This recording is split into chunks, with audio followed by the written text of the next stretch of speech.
Welcome to Chicago Cubs baseball on CSN. It's presented to you by State Farm. Cool and clear, and a big crowd expected once again tonight as the Cubs go for the 3-game series sweep against the Cincinnati Reds from Wrigley Field.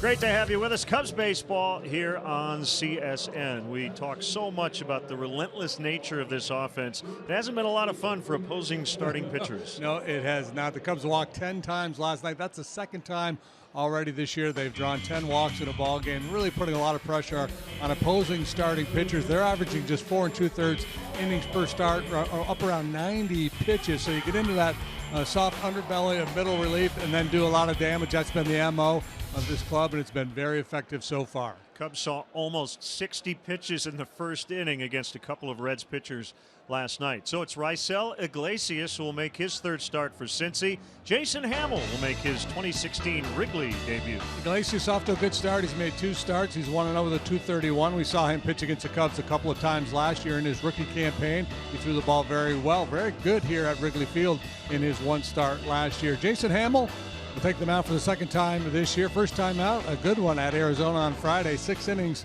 of 4-hit, 1-run baseball. So the 7-1 Cubs look for their 5th consecutive victory, a 9-2 win last night. Lineups, first pitch, and all the action next.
Cubs baseball on CSN Chicago is brought to you in part by your Chicago area and Northwest Indiana Lexus dealer, who invites you to test drive a Lexus today. Blue Cross and Blue Shield of Illinois, through it all. Ford, inviting you to check out their fuel-efficient lineup at your local Ford store or at localfordstores.com. And by Southwest Airlines, transparency, low fares, nothing to hide.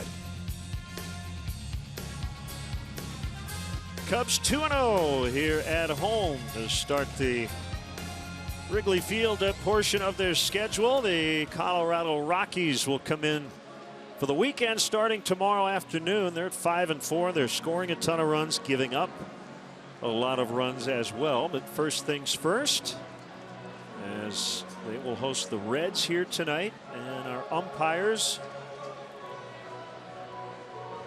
Brian O'Nora back of the plate. Alan Porter is at first. John Tumpane at second, and the crew chief, Jeff Kellogg, is at third as the Cubs take the field behind right-hander Jason Hammel.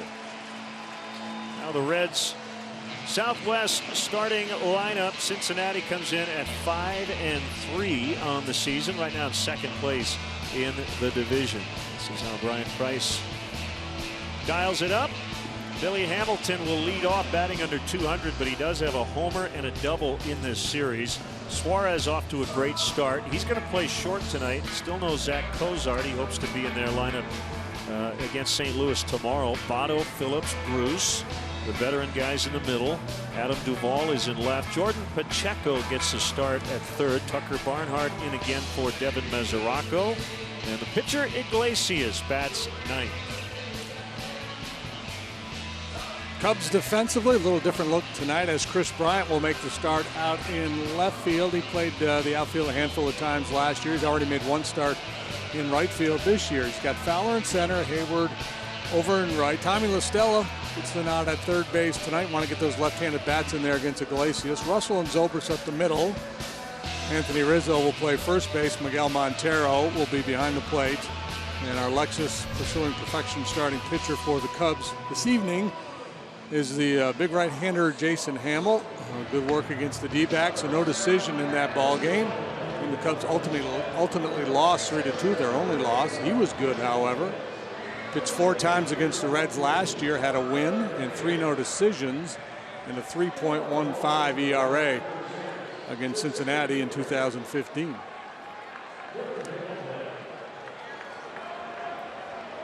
So Hamilton will start it. First pitch swinging last night against John Lackey. He doubled.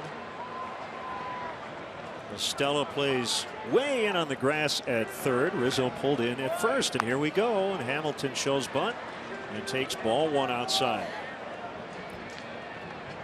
8 games in, Hamilton 1 for 1 in stolen base attempts. That's it.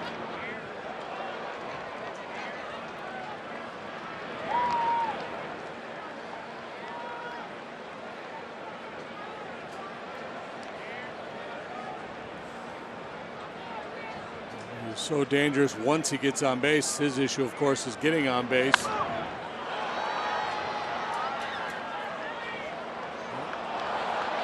Scoring a run in the first inning in each of the first 2 games of this series.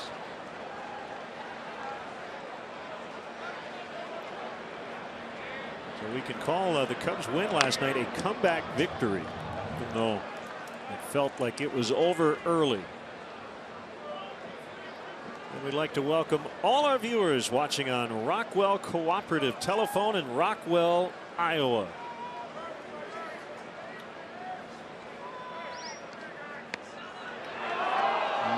Just outside. That's his best pitch, that slide ball. Used his curveball a fair bit in his start against the Diamondbacks. This time he's just trying to curl one over that outside corner. Didn't quite get it. Pitch misses. 3-2 on Hamilton. Another slider from Hamill.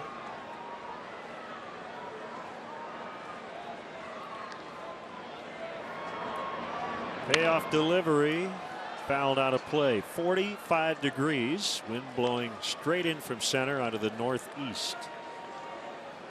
8 miles an hour.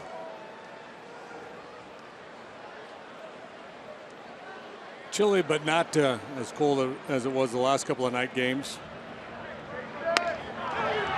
Ball 4.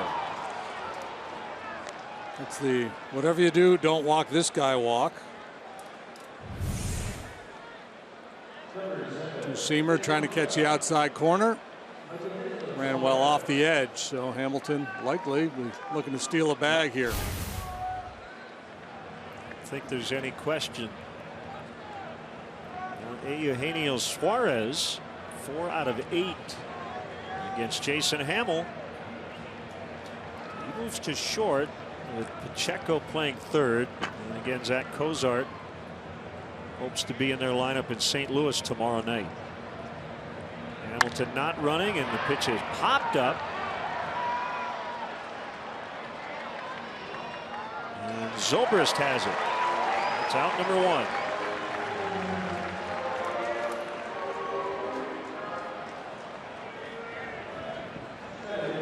Brings up Joey Votto.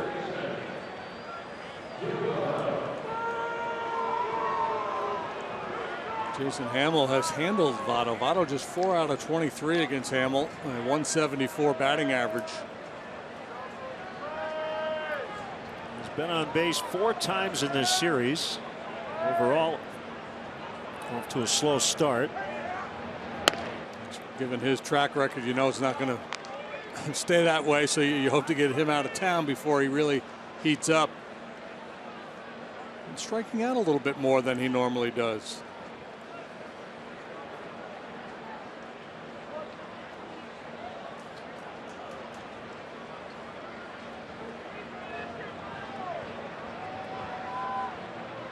And that got him. And Hamilton knew it. Jason Hamill picks off Billy Hamilton. Yeah. Hamilton trying to time him. A little flinch just as Hamill spinning to make that throw. No dispute at all from the speedster. That's why, clearly out. Good throw, good tag. Redemption after the leadoff walk. Swing and a miss by Votto. It's 1-1.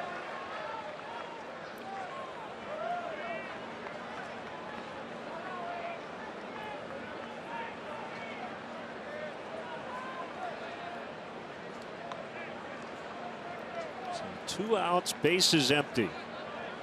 And a 1-1.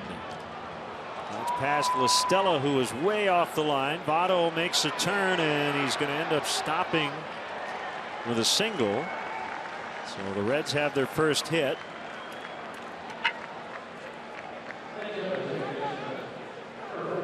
They're shifting on the infield, but you're not going to play him to pull in the outfield. Well, that's a good pitch, and that's just classic Votto there, lining that ball the other way. But good hustle by Bryant to get over there and cut that one off and hurry it back in. And Votto was busting it down the first baseline. He had designs on 2 with 2 outs, but Bryant getting there quickly just shut him down. So looking at these 3 guys in the middle, the veteran guys who've been here a long time in their contracts, Votto locked in through 2023 at a very hefty price tag. $20 million this year, $22 million next year, and then $25 million for 6 consecutive seasons. He'll be 40 when that deal expires. Phillips signed through next season and has already balked at a couple of deals.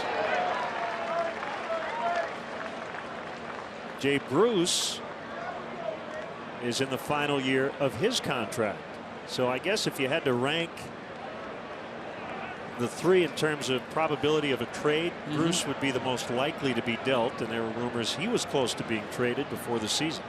I think that was in their yearbook at the end of school last year. Most likely to be traded. Picture Jay Bruce. Fowler drifts in, and that'll end the inning. A walk and a single, but no runs. Cubs coming up.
Tonight's Cubs leadoff man gets a hit. Vinny's Beverage Depot will donate $100 to the Greater Chicago Food Depository.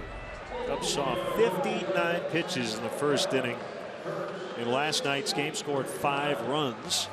And here's their Southwest starting lineup: Fowler, Hayward, Zobrist, Rizzo, Bryant, Listella in the middle. Bryant to left, Listella playing third. Montero had a big night. Addison Russell, the game-winning homer Monday, and Jason Hamill, the pitcher.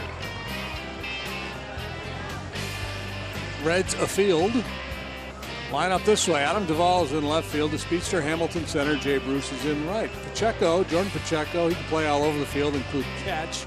But he's at third tonight. Suarez slides over to short, spelling the injured Cozart. Phillips and Votto have been together a long, long time over there on the right side. Tucker Barnhart behind the plate. Lexus starting pitcher is Raisel Iglesias. 5 2/3, 1 run allowed Saturday in a win over the Pirates. Kind of a rubber-armed right-hander from Cuba, 26 years old.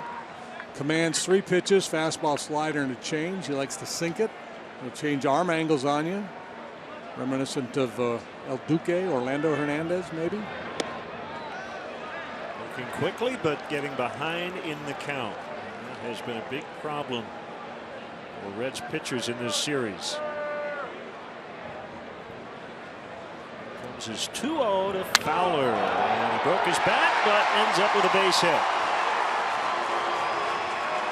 Video game numbers. Well over 400. He's stayed on the free agent market a long time this winter, and you get the sense he's out to prove a point, saying, "How come so many of you folks forgot about me?" And so it's just not the walks, but when pitching from behind, obviously, then you get into hitters' counts, and you're forced to challenge.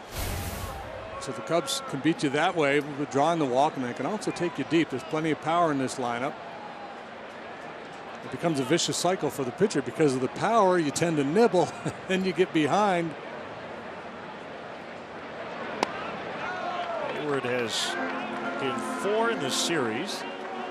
2 strikeouts in that big first inning last night, then recovered and knocked in a pair with a base hit 2 innings later. He's got a 6-game hitting streak.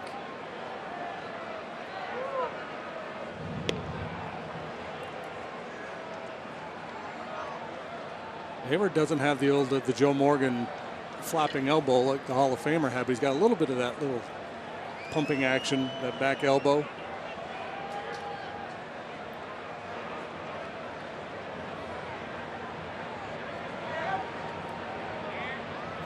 There's a 1-0 and a pop foul on a play.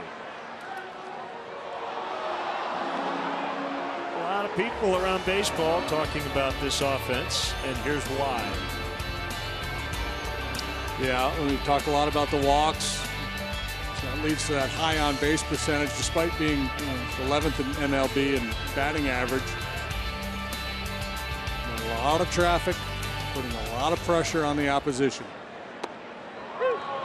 That's a called strike to make it 1-2. Yeah, that graphic very instructive. Obviously, you want to hit for as high an average as you can, but if you're doing all those other things, it's not nearly as important.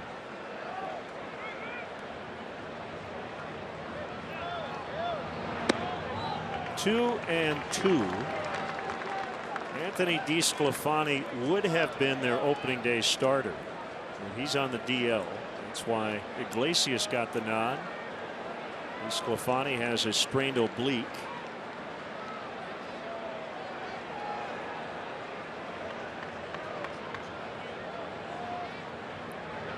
Two is in off the plate.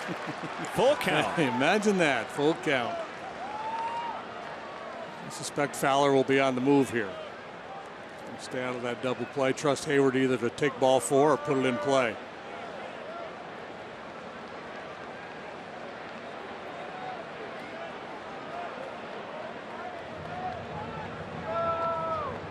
There he goes. And they will stay out of the double play as Hayward grounds out to Suarez. Fowler now at second with 1 out. Here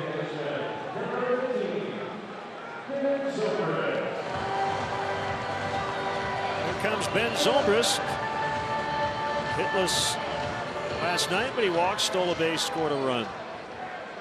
That's the other thing, you're going to have 0 for 4s, 0 for 5s. Every once in a while, if you can sneak in a walk or two,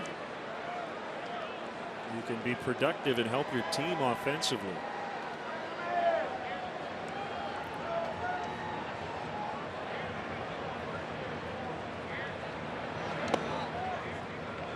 And I really think you've mentioned the defense has been very good here early. It's only 8 games, but the Cubs are 7-1 not only because of their offense, but their bullpen has been terrific. Yeah, well, the pitching has got the second best DRA in the league. They're not walking anybody. So offensively, they're drawing a ton of walks. The pitching staff has walked the fewest in the league. The one starter who's kind of gotten in and out of trouble his first couple of outings is John Lackey. His numbers were a lot better last night than his first start, but Cubs are giving him so much run support, it hasn't really mattered.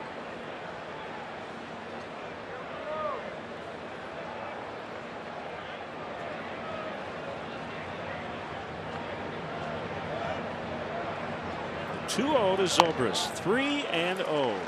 Iglesias from Cuba signed a 7-year deal a couple of seasons ago with the Reds.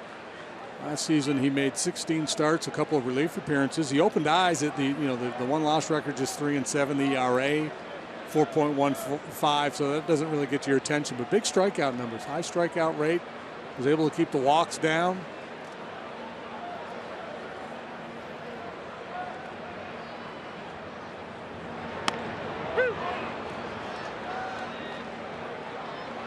It was a little outside according to Menard's pitch tracks, but 3-0 gave it to him. 3-0 Leo there.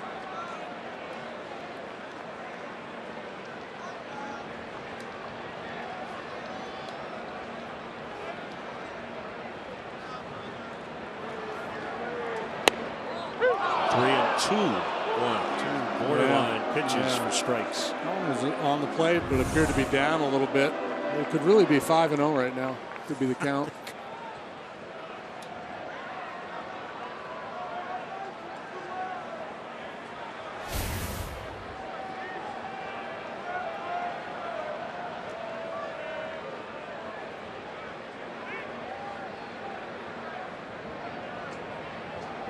Well, 3-2, and Zobrist fouls away.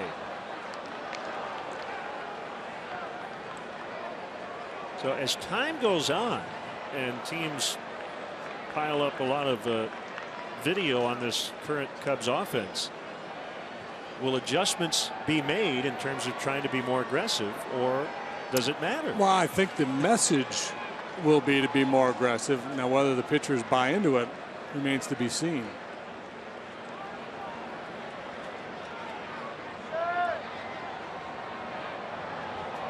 That's kind of ugly. His knee buckled as he made that turn. Iglesias, I mentioned the strikeout numbers. He had 3 consecutive starts last year with 10 strikeouts or more. The first Reds pitcher in the modern era to do that. One of those games was against the Cubs. Struck out 10 here at Wrigley back on September 2nd. Pretty well. Bruce will make the catch. Fowler is going to be out. He got caught in no man's land between second and third and was doubled off to end the inning. Cubs baseball on CSN is presented to you by State Farm.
Welcome back to Wrigley Field, your Coors Light game report. We are scoreless as we move to the second inning. Jason Hamill headed back out to the mound and originally was going to be working this season with Kyle Schwarber. He was going to be his designated catcher. I had a chance to ask Jason if he had spoken to him at all, and he said, you know, I was really looking forward to working with him this year. Even in spring, I could tell he had taken huge steps forward in terms of catching, and I was just excited to see where that went this season. But those kinds of things happen, and we're fortunate as the Cubs to have Miguel Montero and David Ross, guys with so much knowledge and experience. Of course, he worked with Miggy last year. He said they were great as long as they're on the same game plan. But guys, interestingly enough, to keep Schwarber in the mix, one of the things he's doing is during the day Hamill pitches, he will be in the meeting with Miguel Montero and Hamill going over the game plan just to keep himself sharp and growing in that area.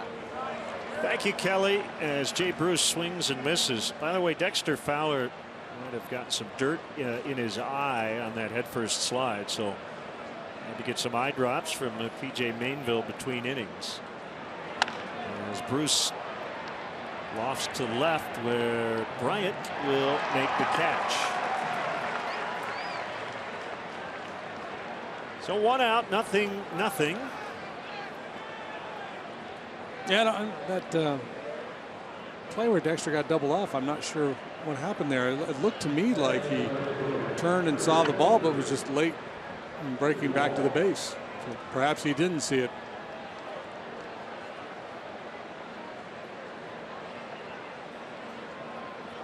Well, he was at least halfway to third. A strike on Duvall. You see the ball here, but I don't know if he forgot how many outs there were and then kind of figured it all out a little too late.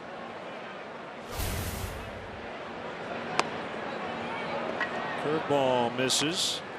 So to Kelly's point, kind of knowing you're going to have one catcher and then not ending up with that guy, how much does that matter? I guess it depends on the pitcher. Yeah, I don't think it matters. I think Kyle was being assigned to Jason because Jason's fairly easy to catch. And he's a veteran guy that could help a young guy kind of learn his way in the major leagues back there. But in terms of Jason with Kyle versus Jason with Montero or Ross, I don't think it's going to adversely affect Hamill at all. 2 balls, 2 strikes.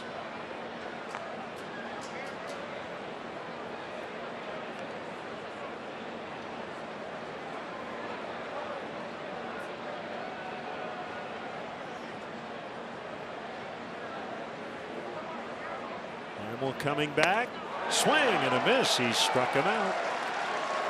It's his first tonight. Cub fans, tickets are still available for the weekend series with the Rockies, especially for tomorrow and Sunday. Get your tickets at Cubs.com. Also a reminder that the Cubs have added metal detectors at all Wrigley Field gates, so give yourself plenty of time to enter the ballpark. For additional information, visit Cubs.com/security. Jordan Pacheco bounces one foul. I don't want to steal your thunder. If you've got a fight doctor reference. No, I was sitting on it actually. I figured you were. It would be Ferdy Pacheco. I don't even know. Would that be his nickname? Baseball Reference usually puts nicknames in. I think that's what we would call him. Although that might be a little. The player, I think some of the coaching staff would probably get it. And, some of the coaches probably call him Ferdy, and he probably has no idea why.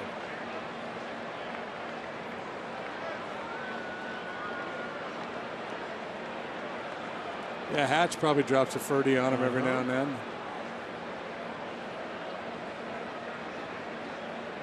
If you're wondering who Dr. Ferdy Pacheco is, worked with Muhammad Ali. This is a doctor and corner man, and then was on television as an analyst for a long time. And was known as the fight doctor.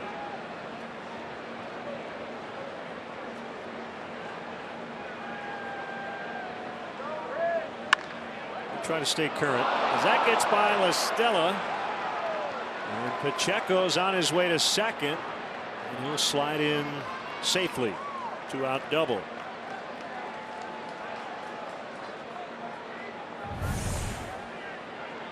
First knock of the year for the fight doctor. Pretty good wood on that fastball riding in on him. Listella leaves his feet. He could probably knock it down and hold him to a single. I think his hope was that he'd be able to reach for it, snag it, stay on his feet, and make a throw.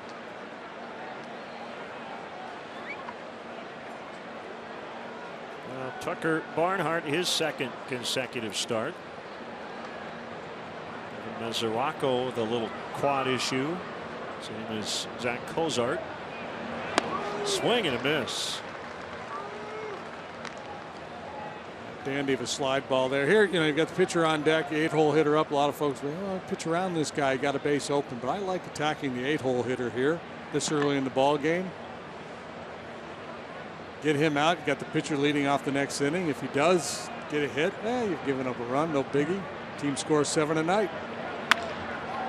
Lined and caught by Zobrist to end the inning. 0-0 early.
Playoffs continues on CSN as the Blackhawks look to even up their series with the St. Louis Blues. Coverage begins at 6:30 on CSN Chicago. Blackhawks playoff hockey is brought to you by Volvo. Kick in the gut. Yeah. Overtime loss last night. Felt like they outplayed the Blues, but lost in overtime. And the deflection. Still a long way to go. Rizzo, Bryant, and LaStella against Rysel Iglesias. By the way, tomorrow that game against the Rockies here on CSN. It's Jackie Robinson Day, so everybody will be wearing number 42.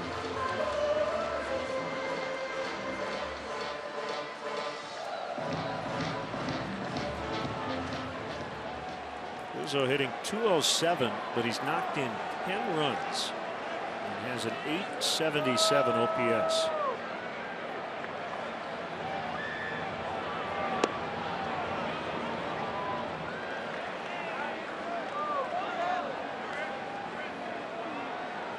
Oh for 7 on the homestand with a couple of walks.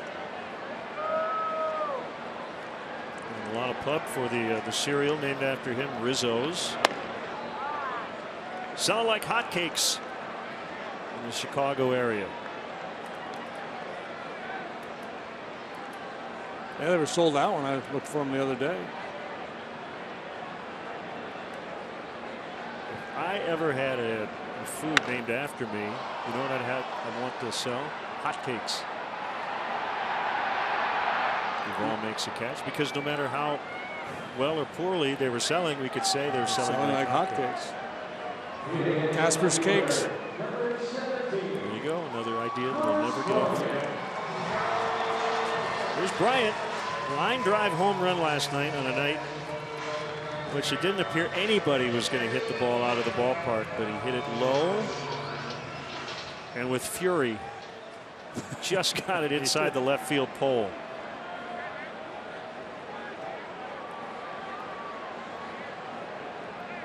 Said after the game, it's good to get that first one out of the way. And he hit a bunch of them here in this ballpark last year. The fastball was moving in on him. He lambasted it.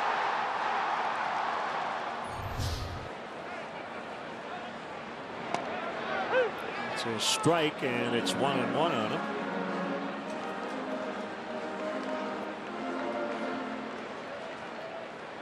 Iglesias, his velocity's been down a little bit this year compared to last, and sometimes it's cold weather, sometimes it's just the cycle, the rhythms of the season. But I think a lot of it too is he's throwing more sinkers, trying to create more movement. And that one's 93, so it's in there. He can go 93, 94. You're going to see him a lot of times. I think 89 to 91 was sinking action.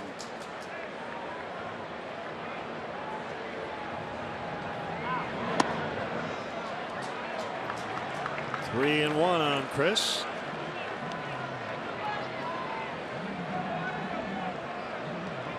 His 160th career game.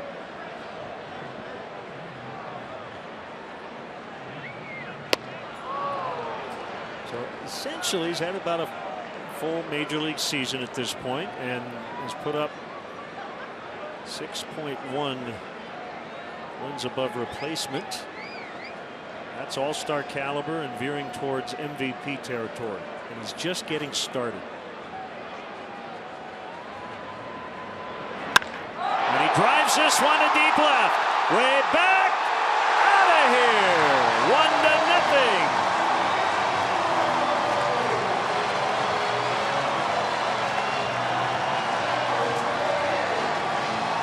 That's number 2. Got the first one out of the way, and it didn't take long for number 2. What a swing of the bat. Wow, crack of the bat. He really got into that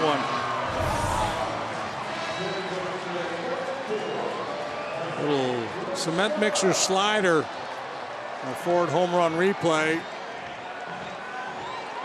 Delivered by Chris Bryant.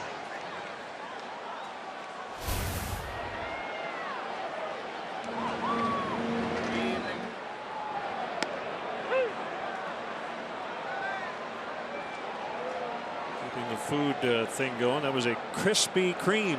Oh, there you go. And strike on La Stella. The pitch, swing and a miss. 94 that time with some movement. Got a little anger, a little fury behind that heater. So you got Rizzo selling the Syria. You got Chris all over town, and the Express. His pictures all over the place.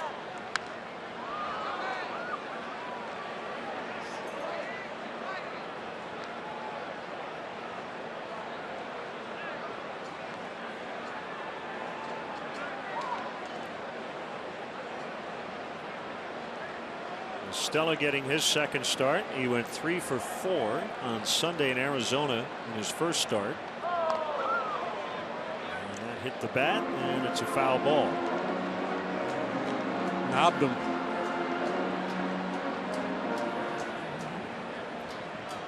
Well, Iglesias, his young major league career was really shut down right-handed hitters, batting just 190 against them. Lefty's 289.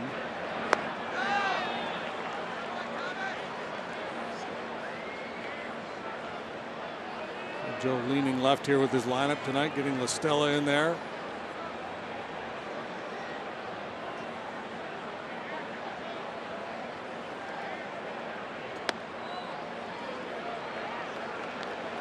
Two and two.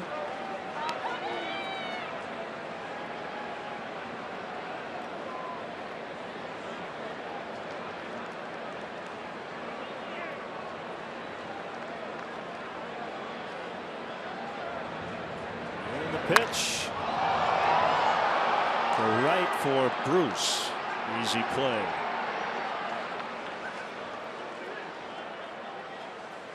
Folks, the Budweiser patio offers fans an all-inclusive Budweiser bleacher experience in prime home run territory. It's right down the right field line. This outdoor semi-private space opens 2 hours prior to the game and is perfect for corporate outings, client events, and family gatherings. For more on all the available outdoor spaces located in the Budweiser bleachers, visit Cubs.com/premier.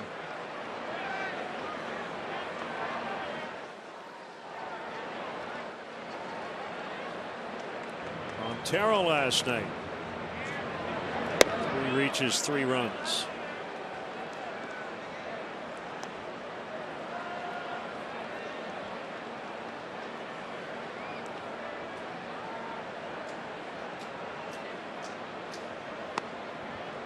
Been a 6, 7, 8 guy here early this season.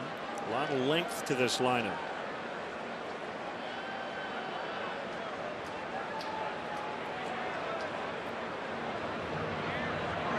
Swing and a miss. And it's 2-1.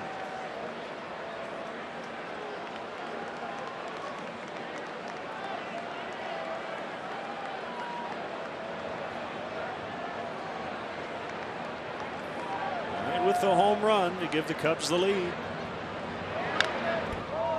Foul back. 2-2. 7-1 the start. If they win tonight, it'll be their best 9-game start since 1969. I think they went 11-1 that year. They did. They started, yeah.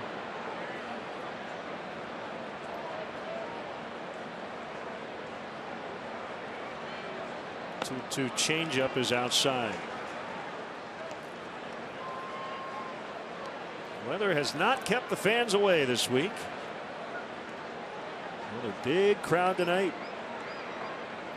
36,496 last night. Game time temperature was 43. It's 45 tonight. We're going to be close to that number again. Called strike 3 and the inning is over. But Chris Bryant ropes one to left. His second in as many nights, and the Cubs lead 1-0 after 2.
Birthdays on April 14th. Pete Rose turning 75. It's a big milestone. Greg Maddux, happy 50th birthday as well. And Chris Welsh is 61. Fine Reds television analyst along with Tom Brenneman, former big league pitcher. Also Andrea Burke, longtime member of the Cubs marketing staff, has a birthday. 29 again. Let them eat cake. Let them eat Casper cakes. Casper cakes, they sell like hotcakes. Sees fouls for a strike.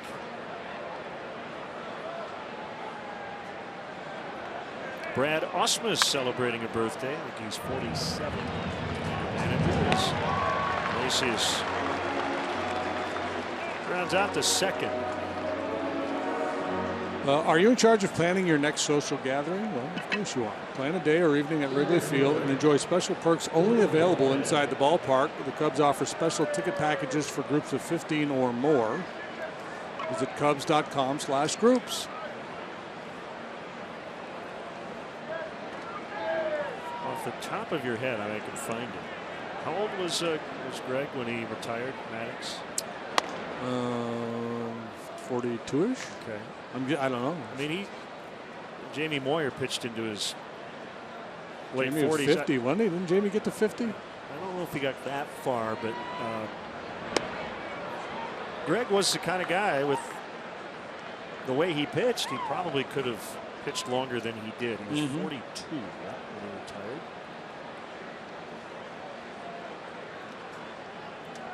I was thinking if he didn't love golf as much as he does, he might have. Moyer was 49. 49? Yep. White Wilhelm, I believe, pitched till he was 50. Of course, he was a knuckleballer in a different game. R.A. Dickey. Who knows how long he'll go. Always have to hurry with Hamilton running. Zobrist throws him out.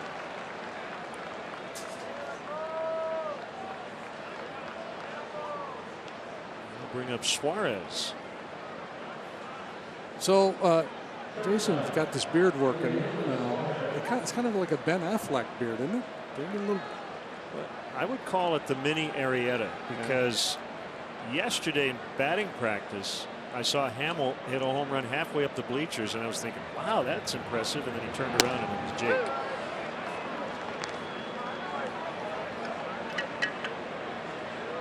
But yeah, I think the Affleck, that works. Growing his hair out a little bit too. Good curveball there. I mentioned he used that pitch a little bit more frequently in his last start than he normally does. If you can get that going along with the slider, he's going to be that much better. Very good breaking pitch there.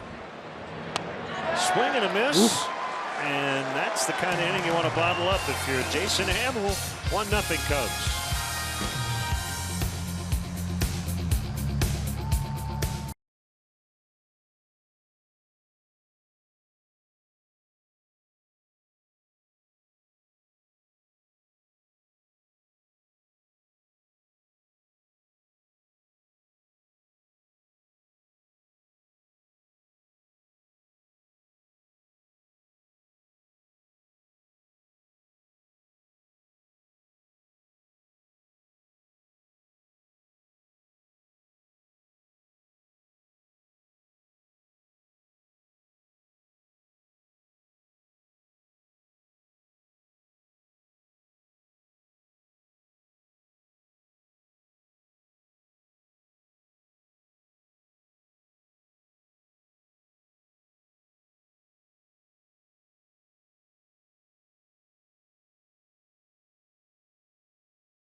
Giordano's, the official pizza of the Chicago Cubs, has produced a special edition Cubbies pizza to celebrate opening week. To celebrate the Cubs' winning streak, they have extended their limited time offer through the end of the weekend. It is available, the Cubbies Pizza, at 5 select downtown Giordano's locations through Monday night. We are going to dig in at some point tonight.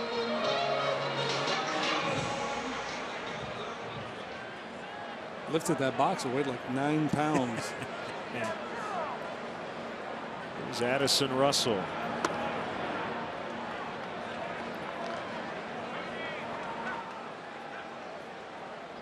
Another birthday, Eldred Salty Saltwell's 92nd. He's a Cubs general manager in 1976. 1-1 on Russell. Bryant a home run in the second to give the Cubs the lead. Low and in.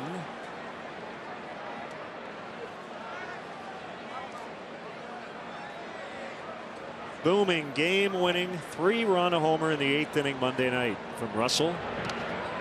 There's been a lot of big moments for the Cubs already, but that's the one that stands out the most for me. Obviously, not a walk-off, but a game winner on a night where they were being no hit for 6 2/3. Scored 5 runs on 3 hits in that ball game.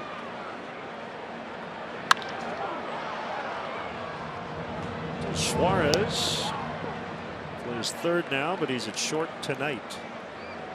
Clark's Crew is the official kids club of the Chicago Cubs. Team up with Clark as a member of Clark's Crew and receive kid-specific perks, experiences, and merchandise. Visit Cubs.com/kids to sign up your young Cubs so they can be part of the fun all season long.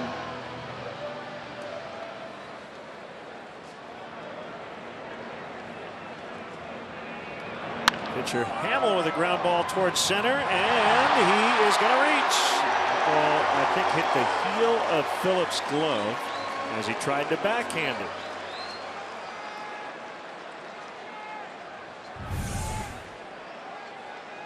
Play that Phillips normally makes with ease. So an error on the normally sure-handed Brandon Phillips.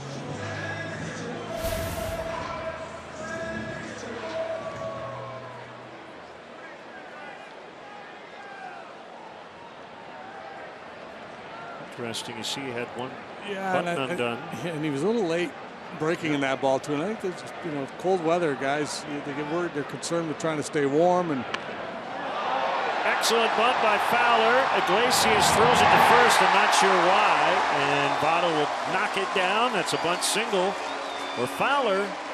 He's 2 for 2. That beautiful bunt. He follows up a single first time up with a bunt single this time. Hamill into scoring position. Nice athletic play by Iglesias, but not a wise one. Trying to make that off-balance throw.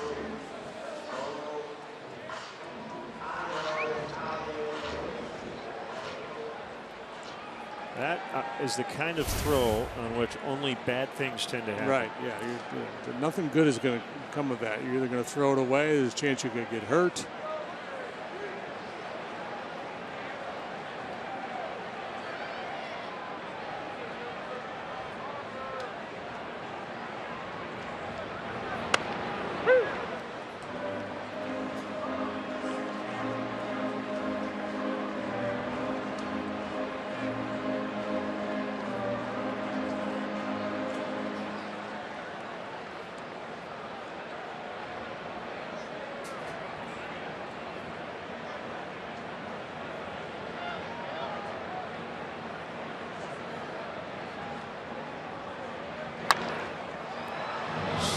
Chopper, and they will only get one.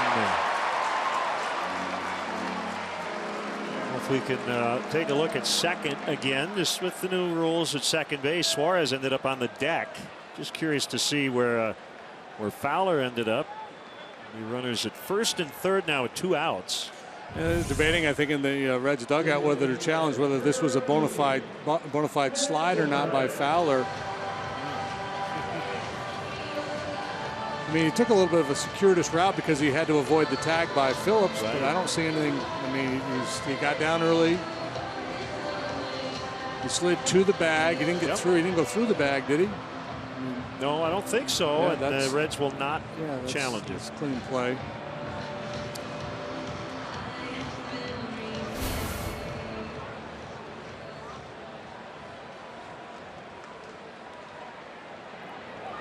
That will bring up Zobrist.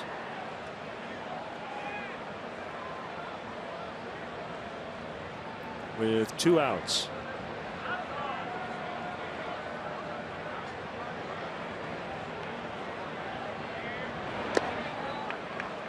Downstairs for ball 1.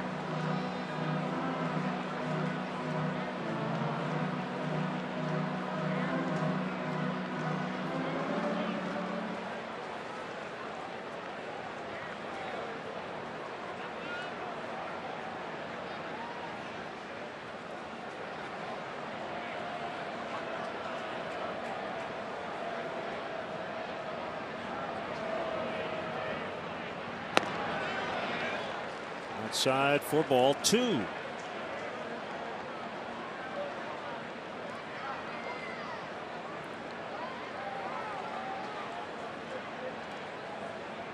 Cubs were to face a lefty tomorrow in Jorge De La Rosa, but the Rockies reconfigured their rotation. He started today. It'll be Christian Bergman, a right-hander, instead. 3-0. He started today because he's like the only guy in the history of Coors Field to pitch well there. And he won today. Beat Matt Cain. Rockies 11. Giants 6.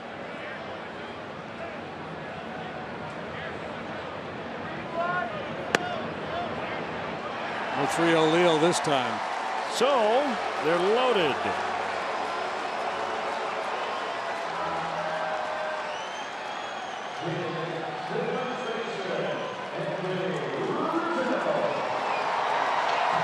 Velasquez, a 3-hit complete game shutout, 16 strikeouts, no walks for the Phillies.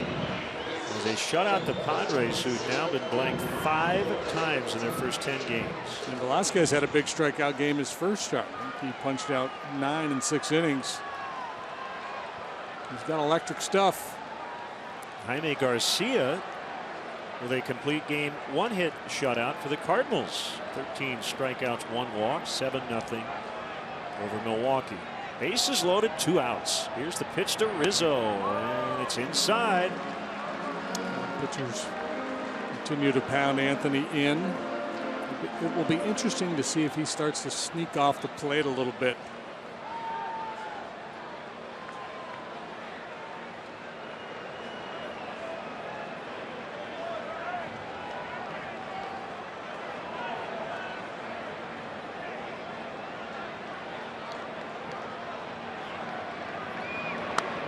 It's a strike. It's 1-1.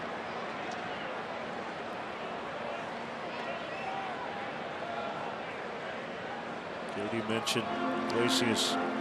He's from Cuba. Struggled with his control there, pitching mainly as a reliever in the Cuban National League. Defected to Haiti 2013 in his 2nd attempt in 2 months. First attempt, they found him hiding in the mountains. And the second time, he did make it out. Made his major league debut last year with no previous minor league experience in the States, although he did pitch in the Arizona Fall League in 2014.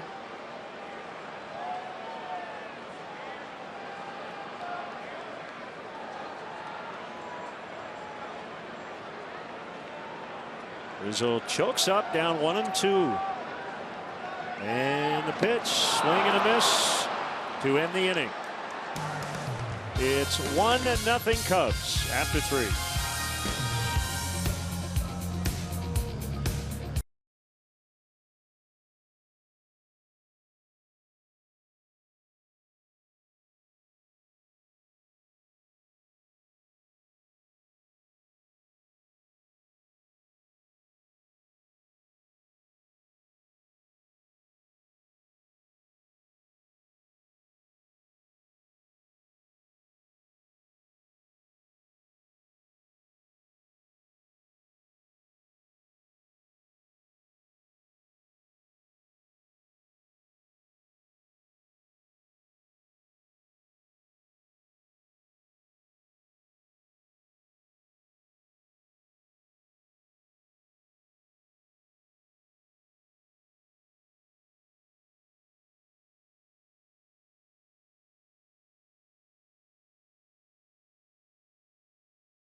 Saturday, the Chicago Fire look to extend their unbeaten streak to 4 as they defend home field against the first place Montreal Impact. Coverage starts at 3:30 on CSN Plus.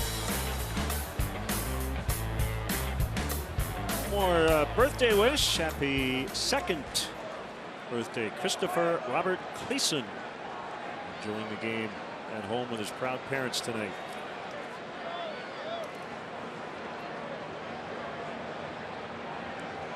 Joey Votto will lead off the Reds' 4th, trying to avoid being swept. He came into this series 5-1.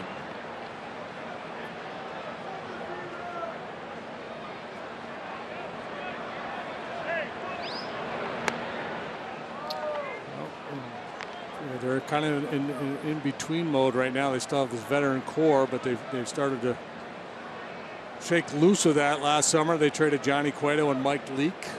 And now working elsewhere. Cueto's a Giant, Leake's a Cardinal. Jay Bruce, as we talked earlier, a lot of speculation surrounding him. A couple deals fell through apparently. Changing of the guard in the baseball operations department, while Jocketty is the president. Dick Williams, is senior VP and the general manager. Jocketty will become an advisor to Williams next year.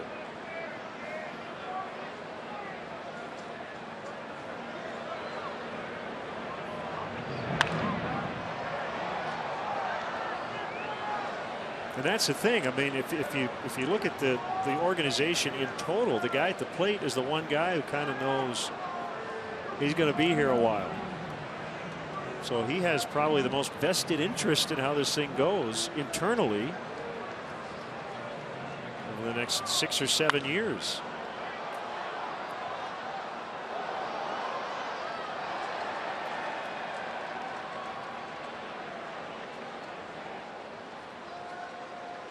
He and Marty Brenneman.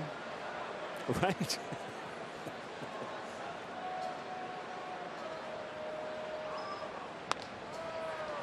And he takes ball 4. So second time he's been on. Second time I should say, the Reds have had the leadoff man on base. Now Phillips.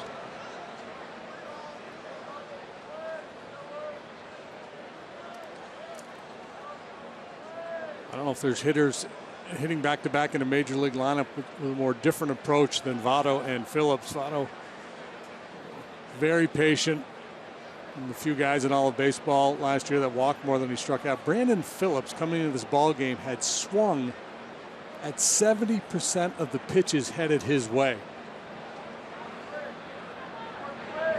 And he swings at that one. You knew he was going to swing, didn't you? Well, the odds are 7 out of 10, yeah. Zobrist the catch, 1 out. I guess I could look it up, but I'm guessing the average is somewhere in the 30s or 40%. If that, but he has been hacking.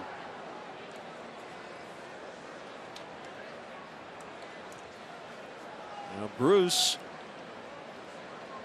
flied to left in the second.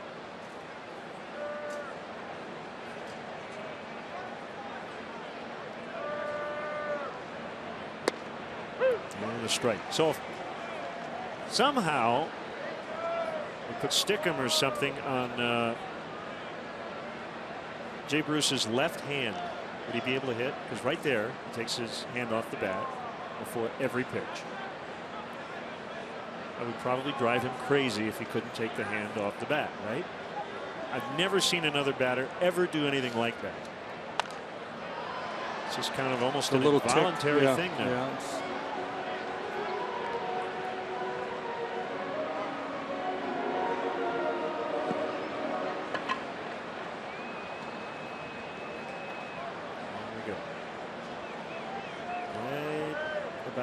Here.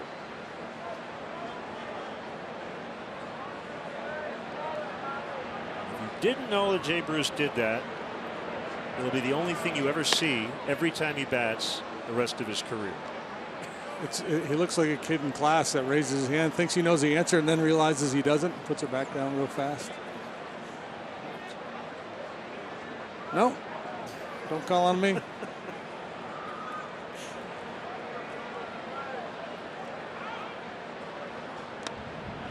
Montero will fire to first, but Otto was not too far off the bag.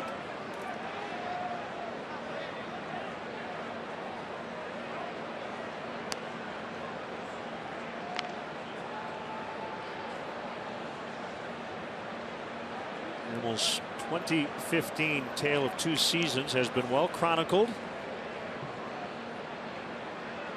The leg issue middle of the year that seemed to derail things. The overall numbers were good, but mostly compiled positively in the season's first 3 months. He thought he had strike 3. Yeah, close, good take by Bruce. It was indeed off the plate a little bit inside. So thanks to our good friends at Fangraphs, I looked it up. But this year, anyway, major league hitters swing at 46% of pitches, and Phillips leading the way 70%. Runner goes on the 3-2, and it's taken for ball 4. So 2 walks in the inning. And the Reds will be trying to emulate the Cubs a little bit offensively here in the 4th, with Duvall coming up. I don't want a bad pitch either. A lot of guys are going to offer at that one. Bruce showing good patience, creating an opportunity now for Duvall. His second start of the series, is 6th overall in left. I think 6th tonight. And he turns away from a slider.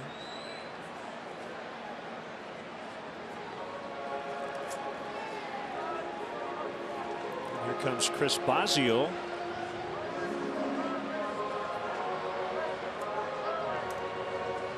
Duvall over from the Giants in the Mike Leake deal last summer.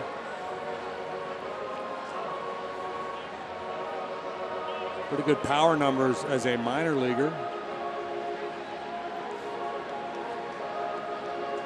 26, I think that 30 last year, 2 AAA stops.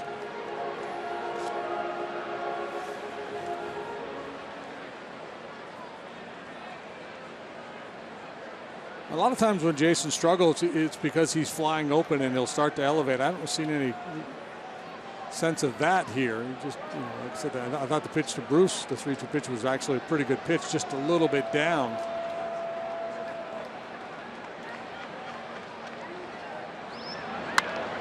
Ground ball past LaStella. Russell will pick it up. They'll get the out at second. So Bruce retired.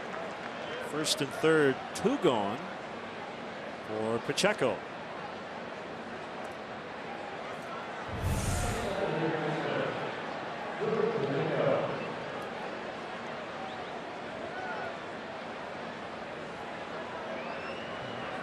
Don't want to get careless trying to be too quick here on a ball that would have been very difficult to turn.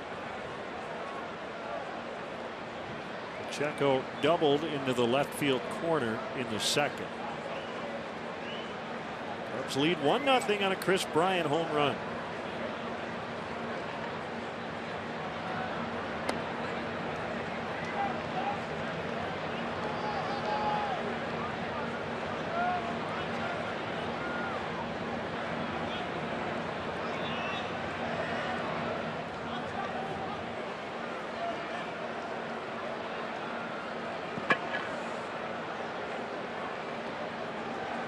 Gets a sign from Montero, who sets up toward the outside. Swing and a miss.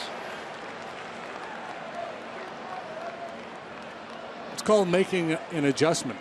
First slider not good at all. Left it way up and came right back with another one and threw a dandy.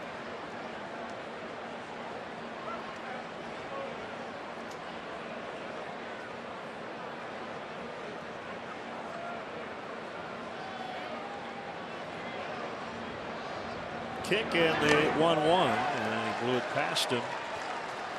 And a fastball at 92. Barnhart on deck.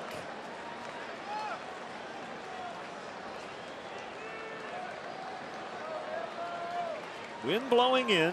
Temperatures in the low to mid 40s tonight.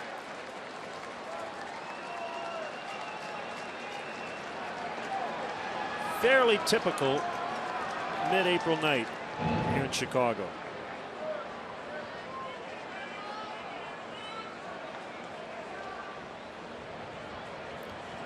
Best part is that we have not had a threat of rain this week.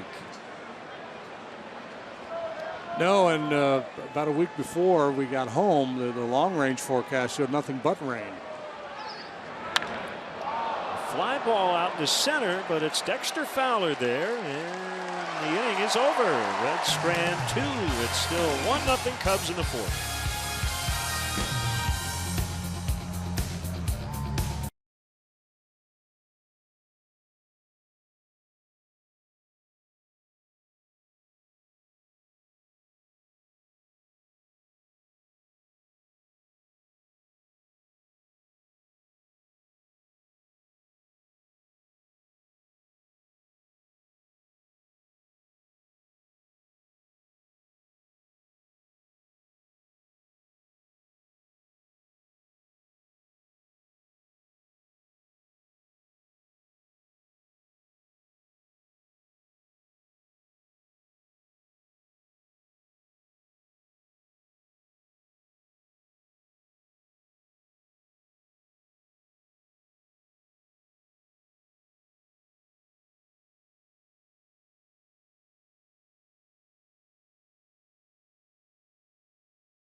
Gumball collection from the Illinois Lottery, a new family of instant tickets where you can win up to $3 million instantly. Get ready to live large.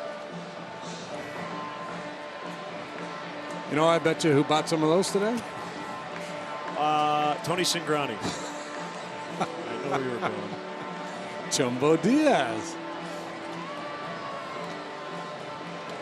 So we were talking earlier about the Cubs getting off to this hot start. How about the Braves and the Twins are both 0-9. It's only the third time in baseball history that two teams have started 0-9. In 1988, the Orioles and the Braves started thusly. And then in 1884, the Detroit Wolverines and the Altoona Mountain City.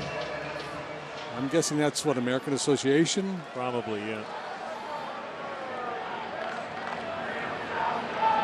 Chris Bryant takes a strike. Now they've lost at Washington 6-2, and the Twins losing 3-1 at home against the now 7-2 White Sox. Bryant got jammed, but that ball will drop and a base hit. So he's 2 for 2. He homered in the second. It's just strength there. You see it in slow-mo, the movement in, right in on the label, shatters his bat. The strong man able to push it out there in the left field for a knock.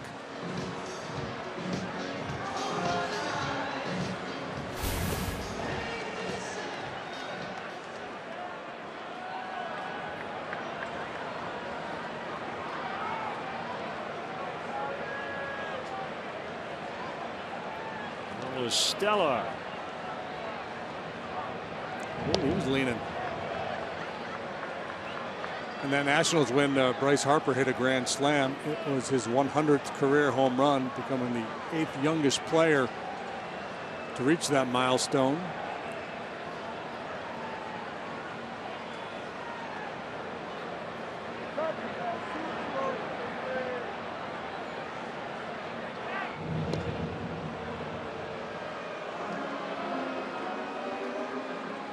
Lost at home to Detroit 7-4. The Bucks are 5-5. Jordan Zimmerman, 6 innings, no runs. He's 2-0 He has not allowed a run so far. Bryant goes and La Stella fouls out of play.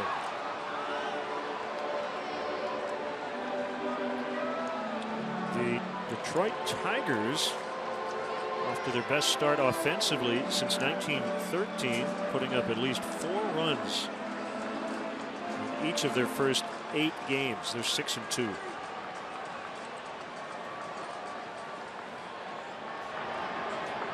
You've always been bullish on Jordan Zimmerman. Yeah. 5-year deal with the Tigers.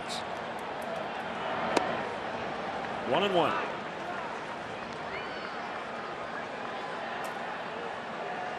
He's got he's got really good stuff. He's got great makeup, tax hitters.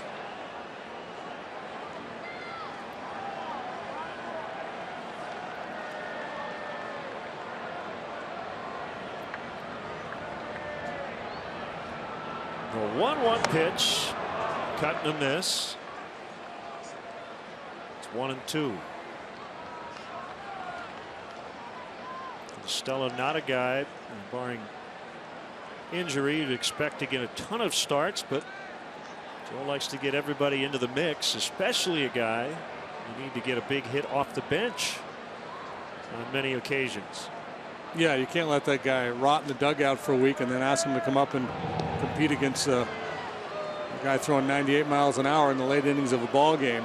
I mean, La Stella's one guy that you could probably get a credible AB in that situation, but you want to give him some opportunities to start just to keep him in the flow.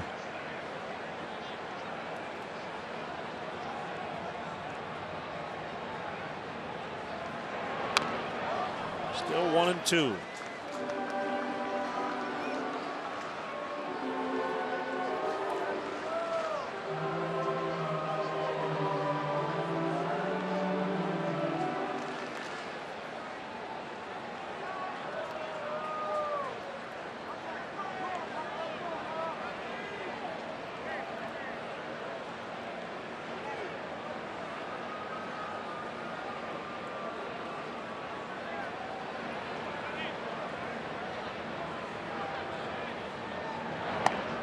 Outside.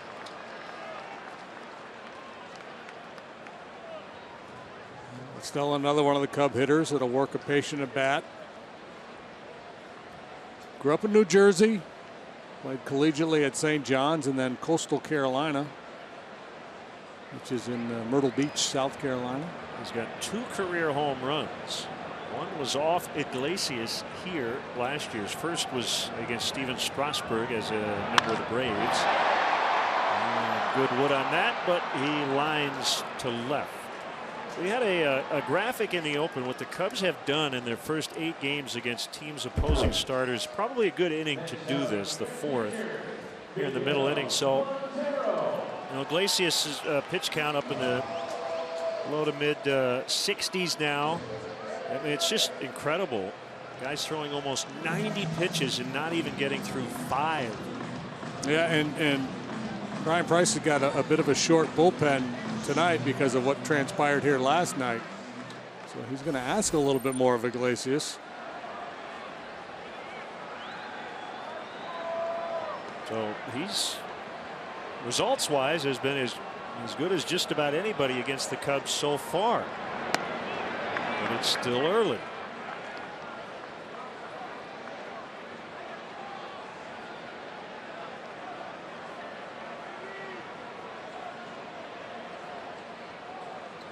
Iglesias spent a little time on the DL last year with the oblique strain, and then in September they shut him down. He was experiencing a little fatigue in the shoulder. Reds weren't going anywhere, so why push it? Runner goes. Bryant's going to be out by a bunch. Tucker Barnhart throws him out. 2 down. See, Chris, we got a bad jump. It's one of those ones about 3 strides into it. He's probably wishing, I wish I'd stayed put.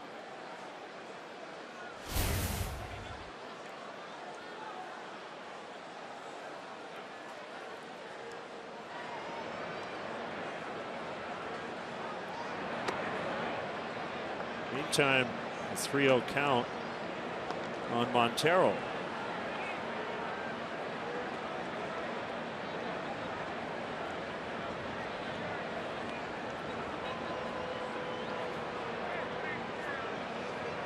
Possible. There was a hit and run sign missed.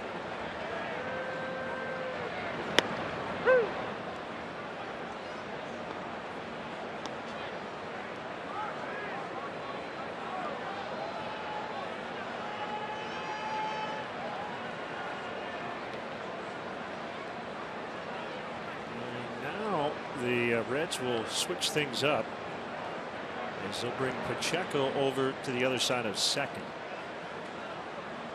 So he and Suarez swap positions essentially. And 3-2.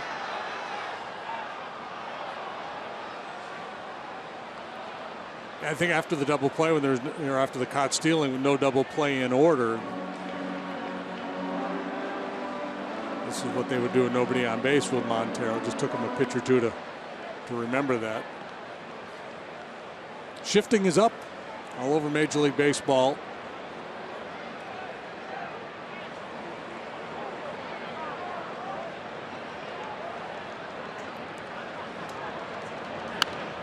We're on a record pace for shifting. Cubs actually shifted less last year than they did the year before. So right. Kind of trending in the other direction.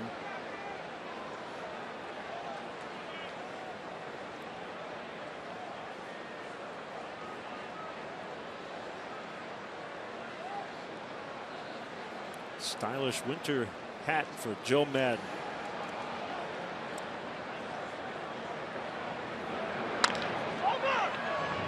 As he plays Phillips. And the inning is over. Lots of good eats here at the ballpark. More onions, please.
Man, I'm getting hungry.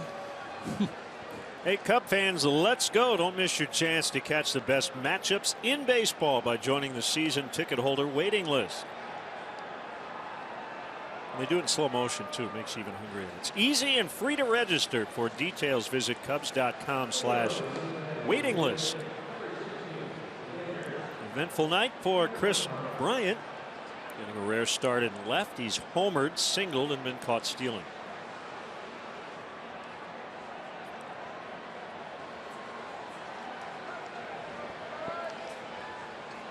Hamill back to work here in the fifth. Jason's going to want to trade spots with John Lackey in the rotation. Lackey's enjoying all kinds of run support, and Hamill's first start didn't get much, and not a whole lot to work with here tonight.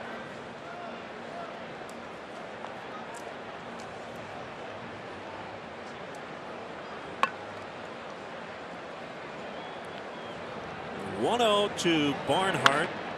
is hit really hard into center past Hamill and Russell. Barnhart, not known as much of a hitter, but he's off to a good start this year, and he's carried a .444 batting average into this one.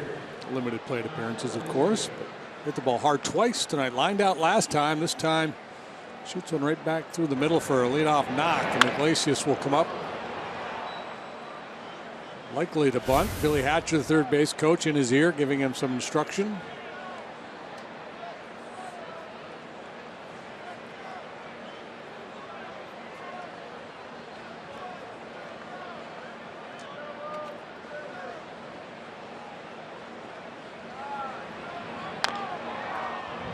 Rizzo will get it to Russell. And Iglesias, boy, he really scooted down the line. I thought that looked like a pretty routine double play, but instead it's a fielder's choice. Reisel's got some wheels.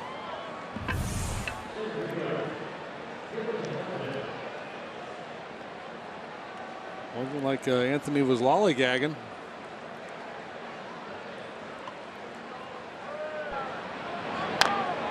Butcher Boy shows bunt, pulls it back, trying to slap it through a hole.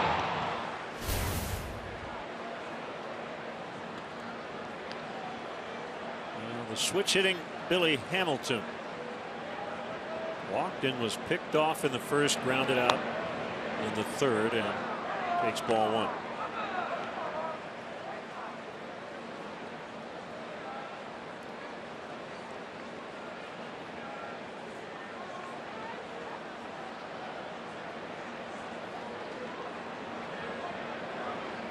Stella in at third.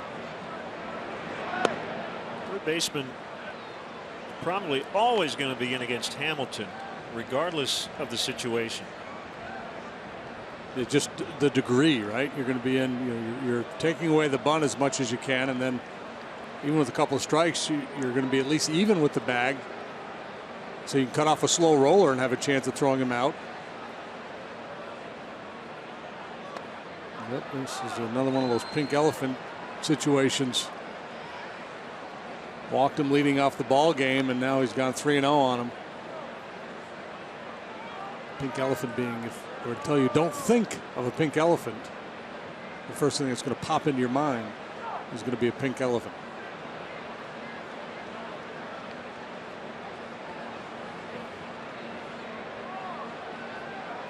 (3-0) on Hamilton, and the pitch. It's a strike. When your mind switches from do this to don't do this, bad things happen in sports. That's why your caddy would never tell a golfer, whatever you do, don't go left. 3-2.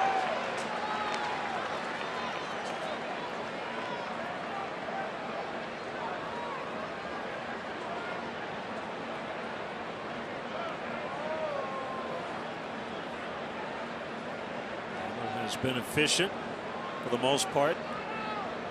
He's counted in a pretty good area, but he just walked Hamilton, and they have 2 on for Suarez.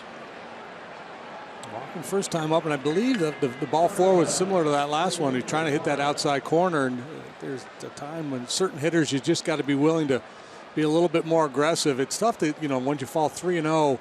See it a lot. 3-0, you know the guy's not swinging, so you find the zone 3-1. Then you get the 3-1 pitch in there, and then, okay, I'm going to try to pick that corner again. In that instance, with a guy like Hamilton, you're probably better off being more aggressive with that 3-2 pitch.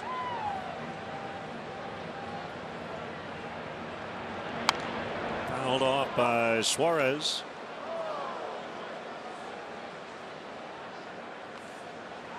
Eugenio off to a great start. Did a nice job last year filling in for Cozart. Hit for power. He's done that this year with 4 home runs. He's a little more discerning so far this year too. A little more patient, seeing more pitches, taking some walks. Time will tell whether that will hold up. High drive to left. Bryant over into the corner, and he makes the grab. Runners will hold. 2 outs.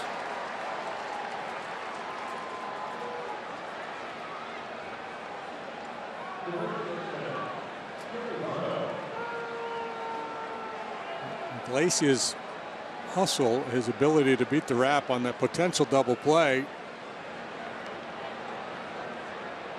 means Joey Votto bats here with a couple men on base.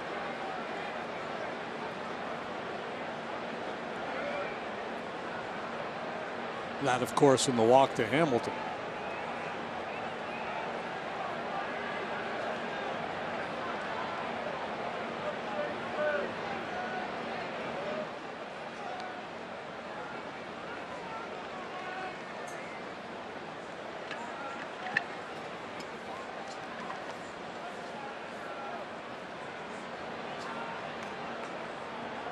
Jason's ready.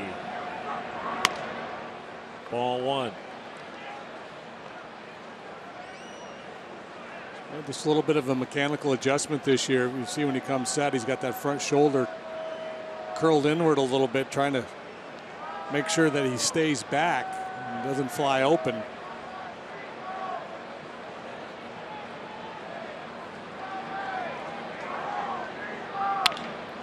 Line to Rizzo. So Votto hit it right on the screws, but right at one of the Cubs defenders. Still 1-0.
Nothing Cubs. They'll bat here in the bottom of the fifth. Time for our Xfinity high-speed action. Joey Votto is a unique baseball player. So he lines out to Rizzo, and watch his reaction. One. Let me take another. He hit that ball right on the screws and hammered it, but he is such a perfectionist, rehearsing his swing as if to say, no, I need to stay through that ball a little bit longer.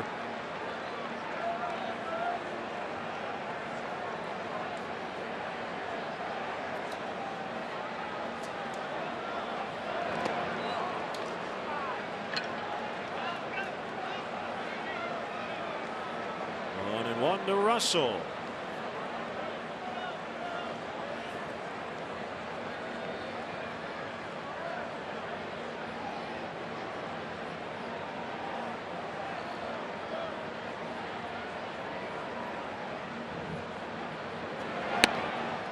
Side. 2-1. Hamill on deck.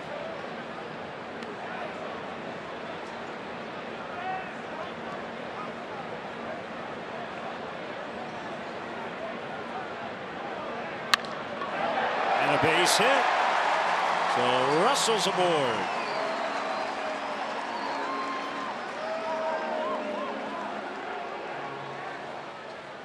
Fifth hit for the Cubs tonight. We'll be up there looking to bunt him along.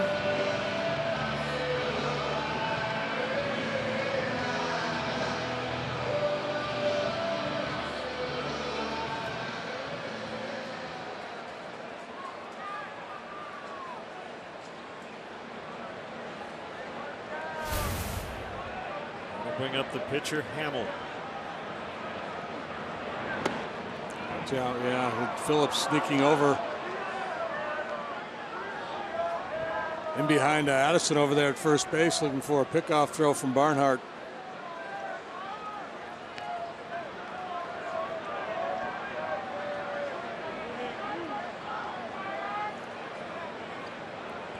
He's coming to cover the bunt, but he's leaving really early. Hamill's got the whole right side. Now he's cheating back the other way. He's playing games. Driven to right. Bruce is back on. It's going to be over his head. Good read by Russell. He will be sent by Gary Jones. He will score, and Jason Hamill has an RBI double. 2-0. Sometimes you got to take matters into your own hands. Jason Hamill had a very nice year with the bat last year. A little ambush there as he drives the ball over Bruce's head in right field.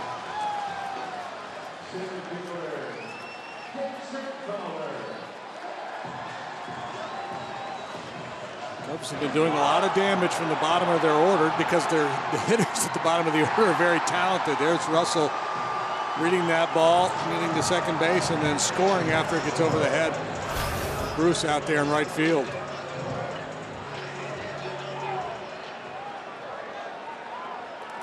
So 2-0. Still nobody out. Fowler 2 for 2.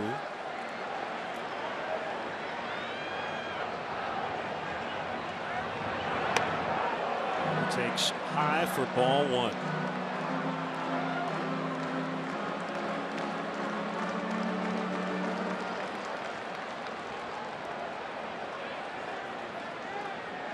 Not a misprint. Yeah, the slash line reads 464, 583, 750.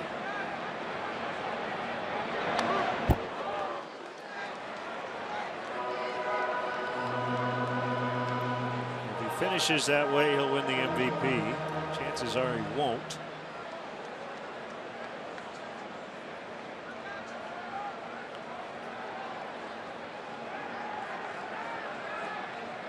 If he hits 464 this year, I think he'll get more than a 1-year contract in the winter.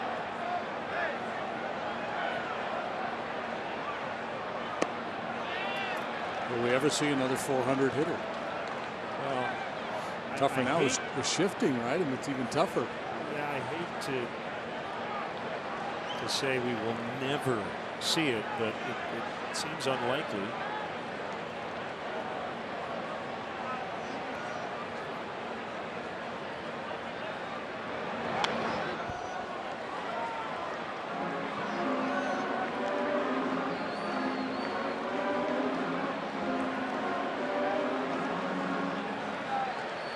Tony Gwynn might have been a lifetime 400 hitter had he played his home games at Coors Field. Yeah, good point. If you're looking for the next guy to flirt with it, you would immediately think of a Rocky.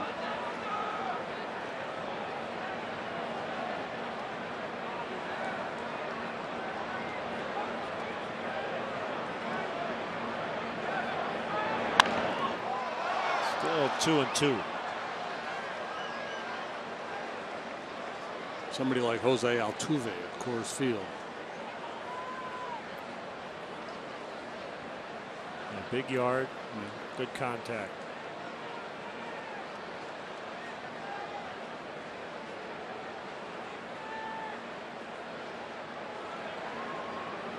So what was that number we had? The average starter against the Cubs this year, 4 2/3, 88 pitches. Yeah, so we're nearing it.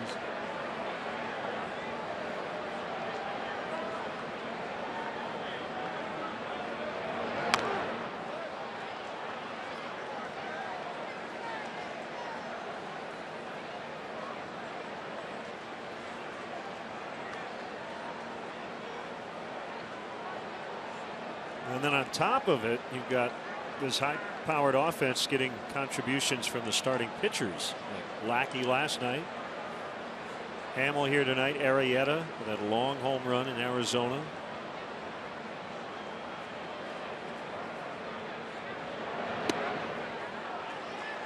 Three and two.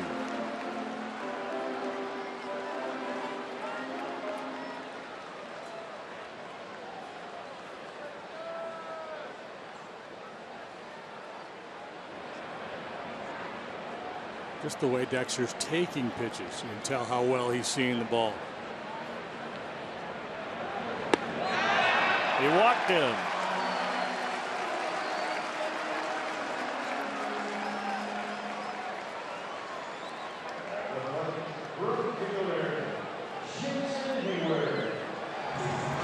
Nobody up in the Reds bullpen.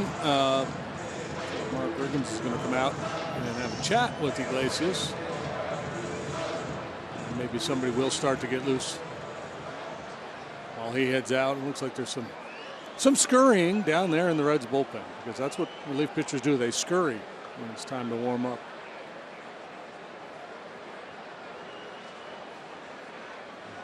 Peel off 3 or 4 layers. Blake Wood.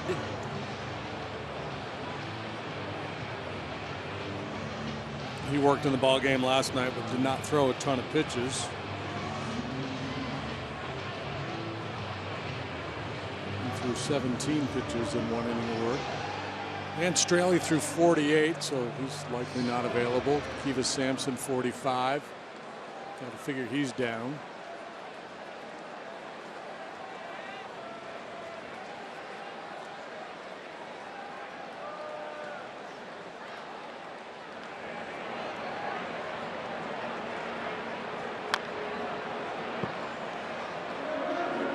Foul by Hayward. 1 strike.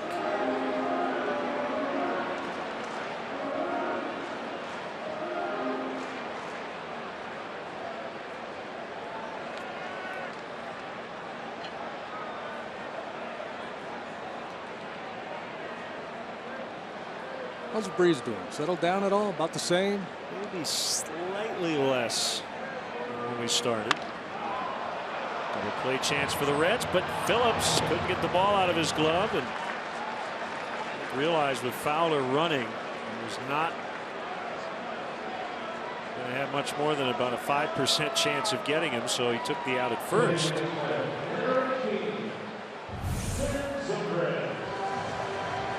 Down to a knee to get that ball, so any chance of turning a double play was gone. It would have been a difficult one anyway, a long throw to make the second. Hayward runs well, so he settles for 1, and that gives Obrist a chance to drive in 2.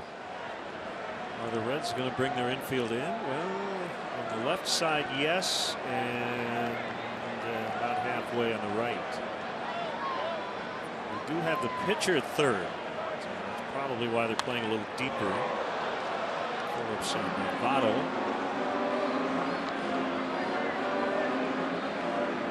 Yeah, and I would imagine Gary Jones has told him, "We'll make sure the ball gets through." Not going on contact here.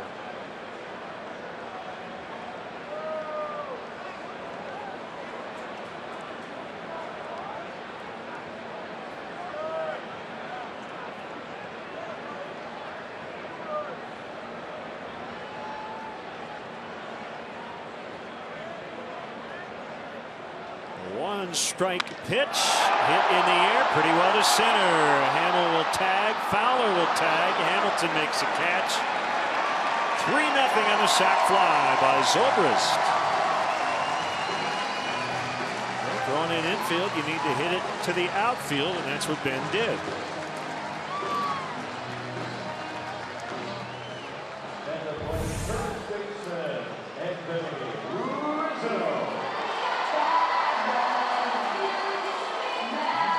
Running fastball up in the zone.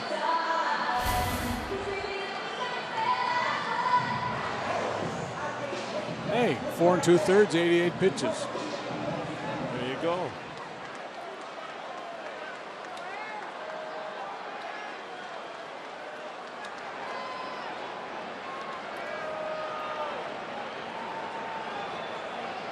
Brian Price seen our open, he'd probably be making a pitching change right now. Rizzo takes a strike.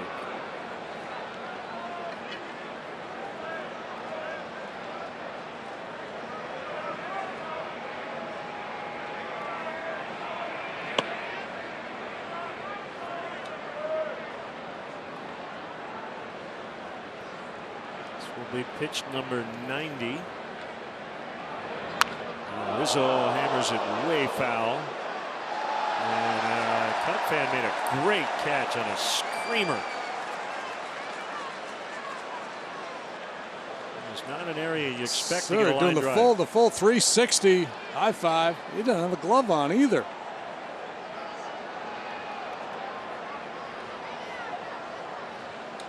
Those high fives are great play, and some of them are thanks for saving my lips. 0-2. Down the left field line. Wynn will push it out of play.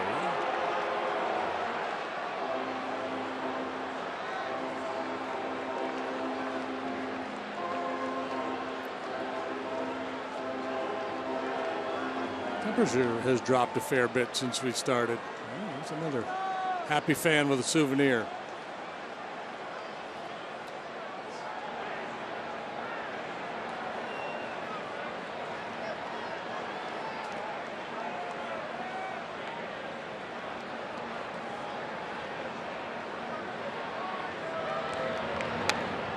You know how long these Cubs innings last? How long? Long enough for your Giordano's Cubby Special Pizza to get cold. Boy, that is a great pizza. It is. Really, really good. I could see myself indulging in that tomorrow night, watching a little playoff hockey.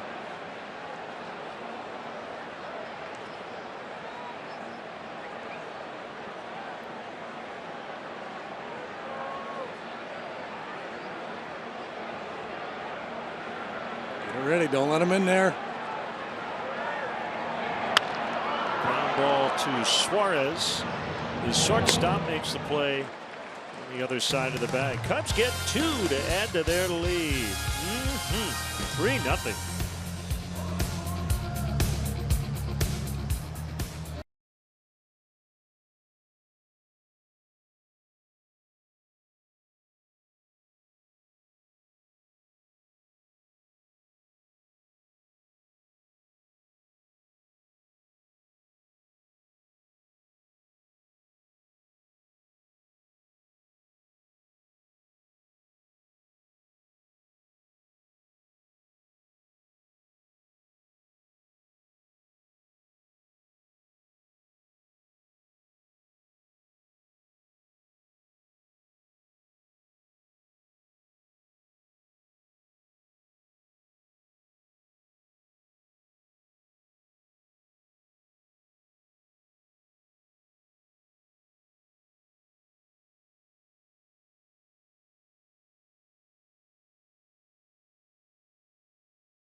Patrick Mooney, our Cubs insider all season. Is that Jeff Garland?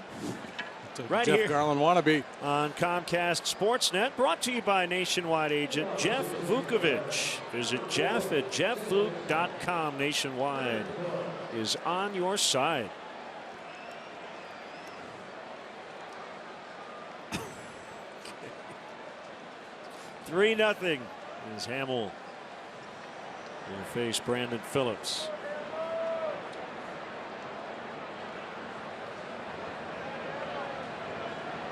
He's swinging? No.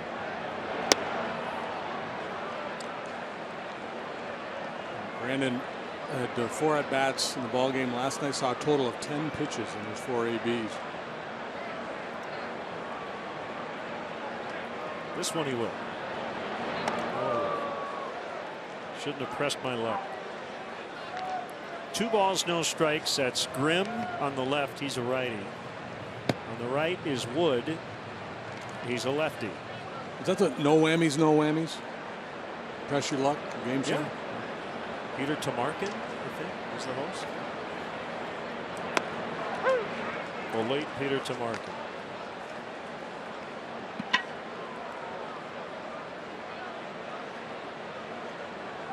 Big money, big money. Yep. Down and away. Skipped to Russell.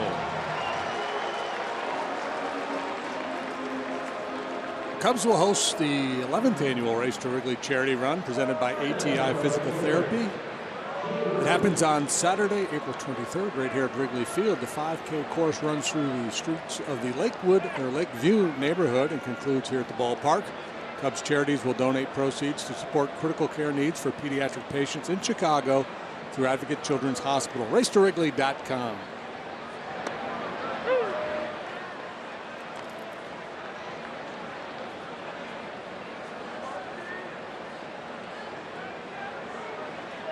Seen a lot of lefty sluggers this spring talk about bunting a little bit to try to take away the shift. At least to give clubs pause and to debate whether to play such a strong shift.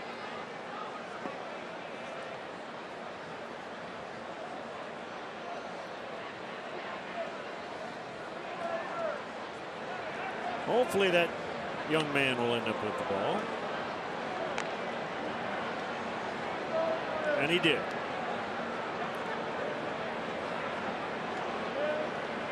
Meanwhile, his kids at home watching going, I can't believe you did that, Dad.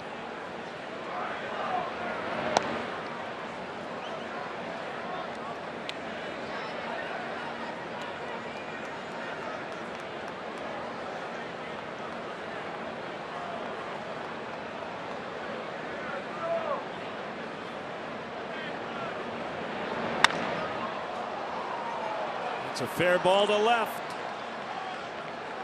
And Jay Bruce has a double.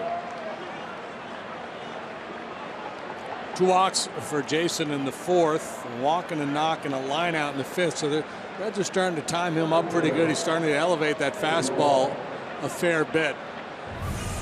Joe's got double barrel action in the bullpen, ready to react here.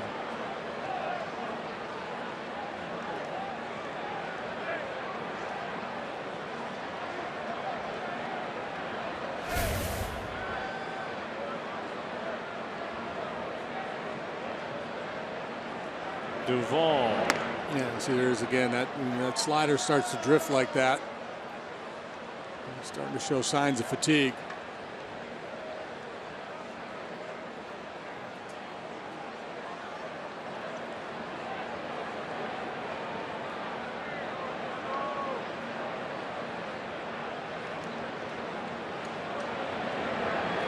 Swing and a miss. Finish that one nicely. Good adjustment. This is where all the running, all the conditioning pays off, especially in an inning after running the bases.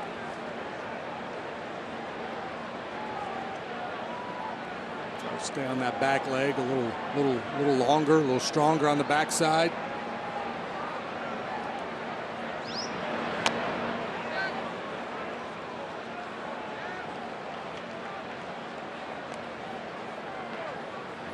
Duvall 1-2.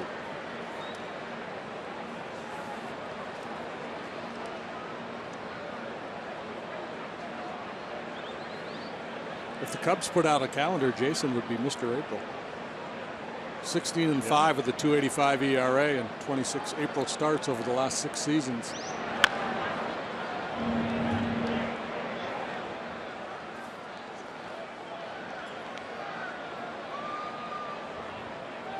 I guess taking applications for Mr. October.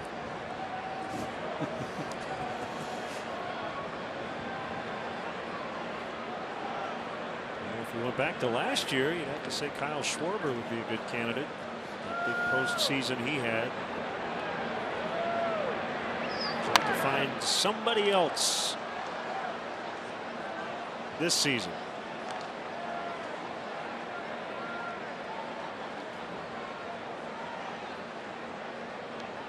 I love that he's going to be around a lot.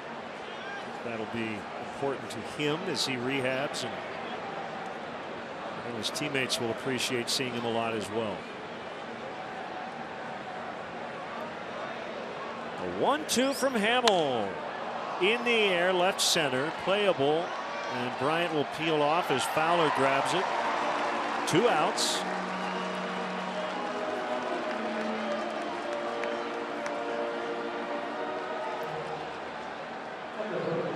Bring up Pacheco. Mentioned Jose Altuve. He has hit a home run. And the Astros are on the board, trailing Kansas City 6-1 in the bottom of the 7th. Division Series rematch.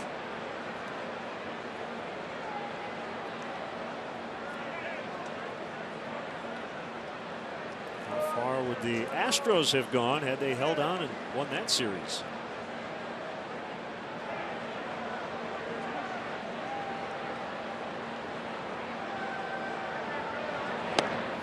My old buddy Charlie Kerfeld would have said the Royals were a team of destination.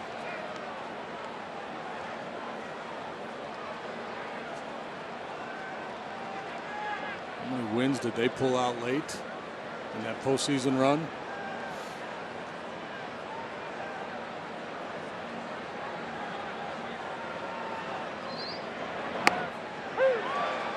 We will be in Houston in September in interleague play. Astros will be staring at a 3-7 start if they don't make a big late comeback.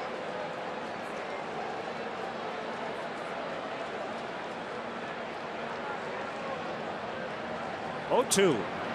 Swing and a miss to end the inning. 1-out double, no runs. Hamill's been really good tonight. 3-0.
We move to the bottom of the 6th. Cubs on top 3-0, and this is your Coors Light in-game report. We're going to talk a little base running, an aspect of the game that Joe Madden says he absolutely loves teaching, wants his guys to be aggressive, which certainly we've seen early on in this season. A musketeer-type attitude, he says, where they aren't cautious, and he understands that that means they're going to get caught at times tonight. We've seen both Chris Bryant and Dexter Fowler in that situation, but he says it's never good when guys are afraid to be aggressive, and so he's not the type of manager that would get mad at these guys tonight. I think he would encourage them maybe to pick their spots a little better, but certainly something he says will be huge for this team moving forward, guys.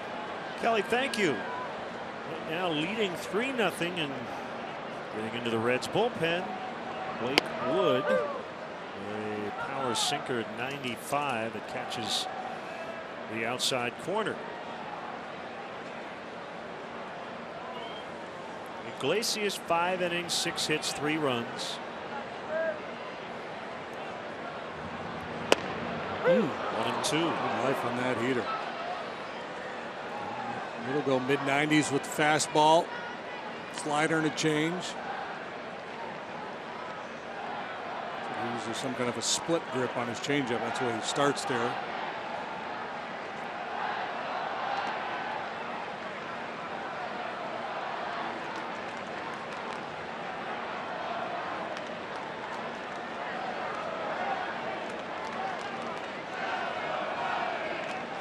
And he's starting with a split finger grip.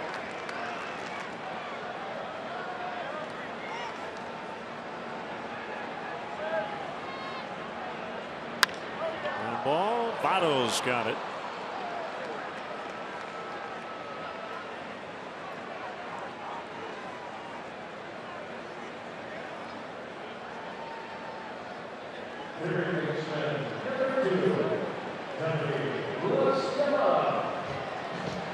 Probably it for Hamill. Yep.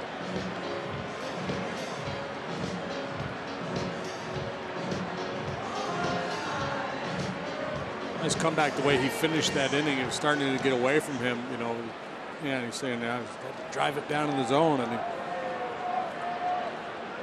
real good pitches to finish off Pacheco. Fouled away by La Stella.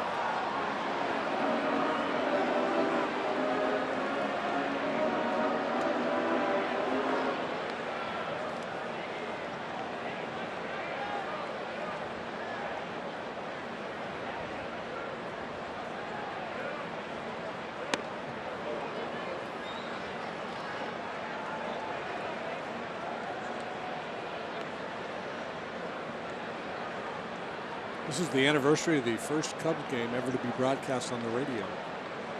1925. Quinn Ryan on the call. Did it from the roof of the grandstand.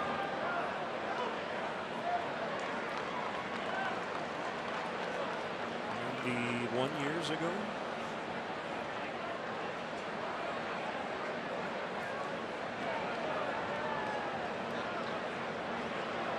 So Travis Wood is next.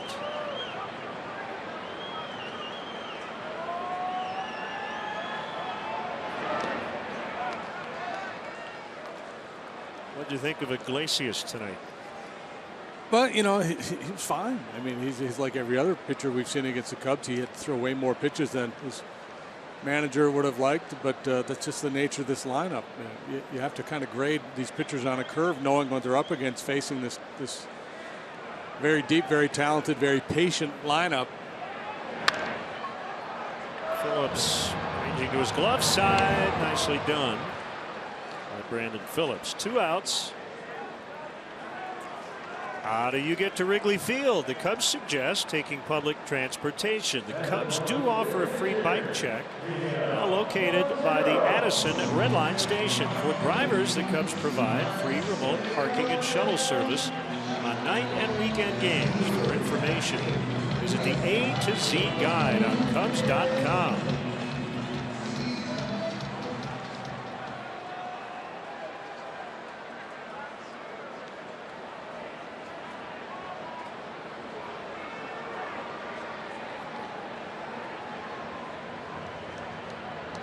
Montero, ball 1.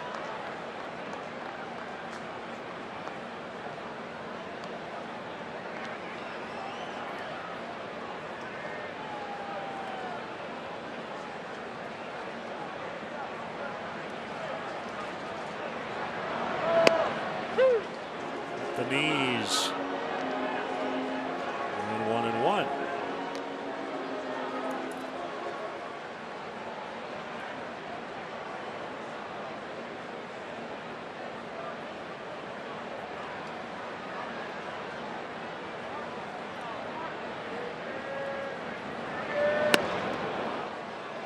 Now 1-2. Rockies en route to Chicago after beating the Giants today.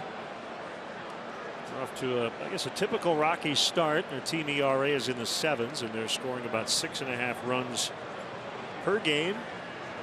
We'll get our first close and personal look at Trevor Story. One of the big early season stories.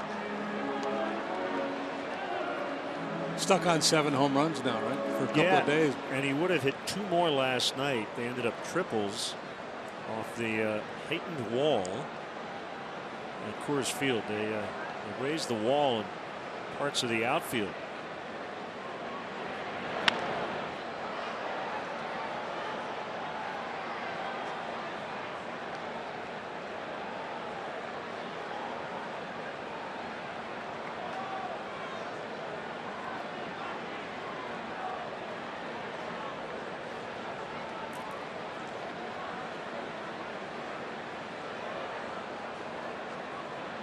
Two balls, 2 strikes. The count will hold. And Arenado's off to a good start. Carlos Gonzalez off to a good start.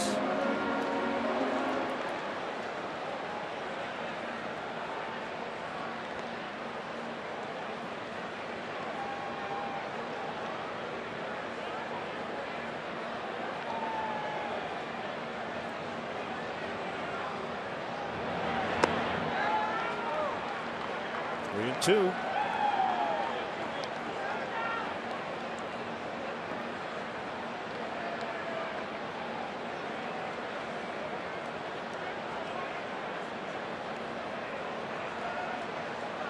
Ryan homered in the 2nd. Cubs got 2 more in the 5th. And that is in the left. Montero's got a 2-out single. His first time on. We'll give Russell a chance.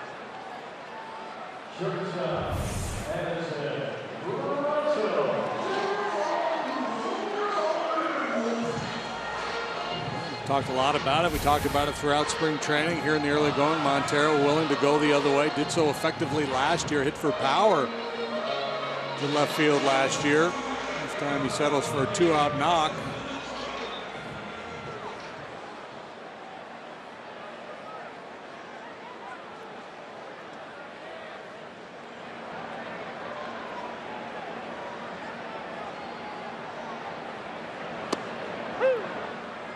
Ball in for a strike.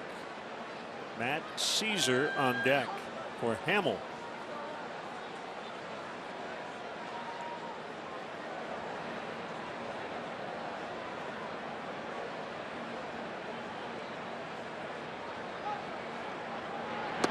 Swing and a miss.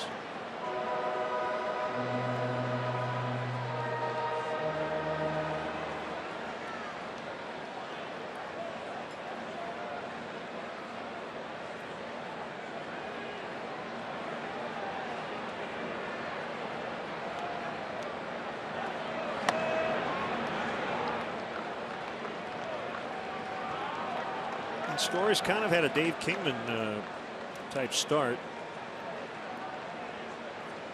7 homers, 12 strikeouts, 1 walk, slugging 1,057 going into action today. Yes, 39 at bats, 7 home runs. 3 of the home runs have been at Coors Field. The first 4 were in Arizona in the first 3 games of the season. And he's only in the big leagues because of the Jose Reyes off-field situation. Off-season arrest. Charges eventually dropped, but he's still on leave. Never did go to spring training with the Rockies. Outside, 2-2.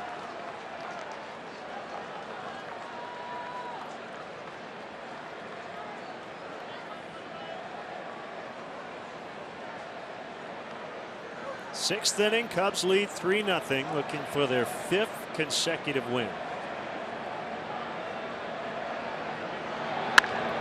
Base hit left field. Back-to-back 2-out singles.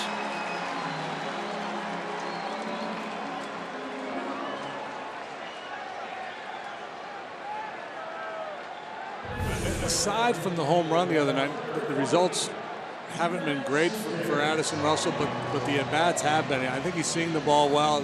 I think it's just a matter of time before he really starts to pile up the hits and the extra base hits. 2 knocks here tonight. We're at that point in the season where you have a 3-hit game and your batting average can spike 150 points.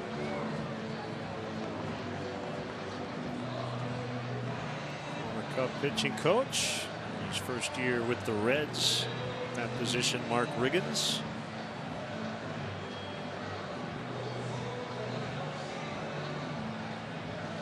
Yeah, I think we're going to get very familiar with opposing pitching coaches.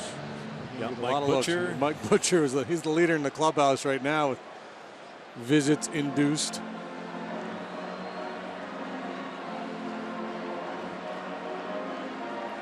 Here's Caesar off the bench.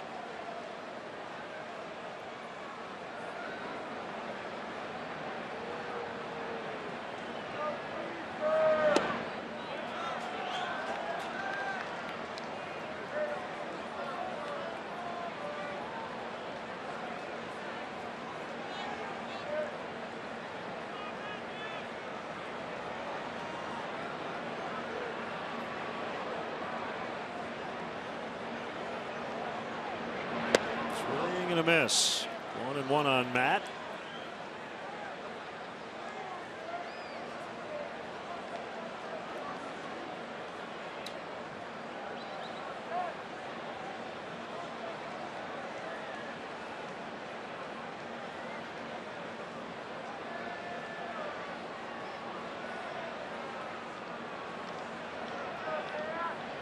Hamill's 6 shutout innings, 4 hits, 4 walks, 3 strikeouts after 2 starts, a 0.75 ERA.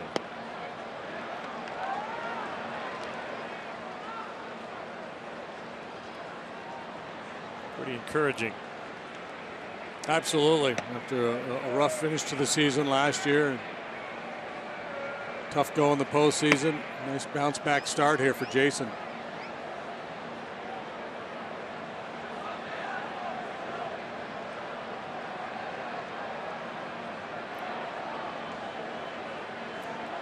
Kyle Hendricks tomorrow.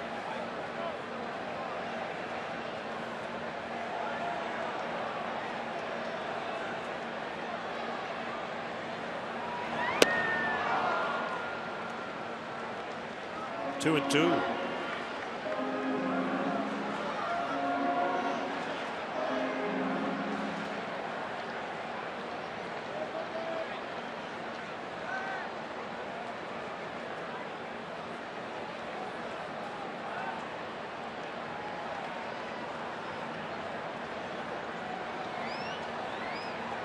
Number 29 for Wood.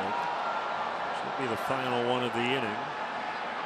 And it is as Hamilton makes the catch. Cubs 3, Reds nothing at the end of 6 from Wrigley Field.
field. Matt Caesar playing left.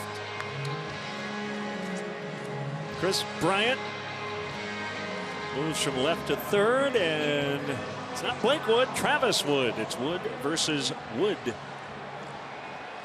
Currently, and a former Red.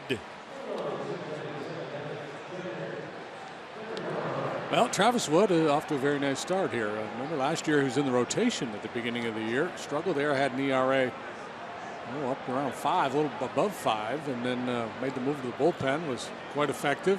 Saw a little uptick in the velocity. Fastball right in there on the outside on Tucker Barnhart.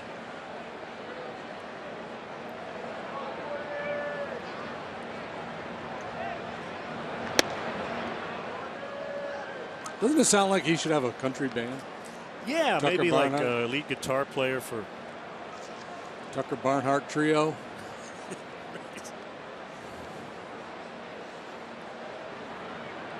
Tucker Barnhart and the Barnstormers.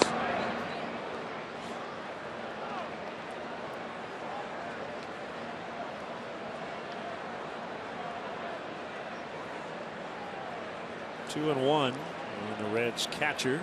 2 good plate appearances tonight. A line out. Solid single. Both of those from the left side. Hey, did you see Pat Venditti is back in the big leagues? I did not see the that. switch pitcher. He is with the Blue Jays, and he was called up yesterday.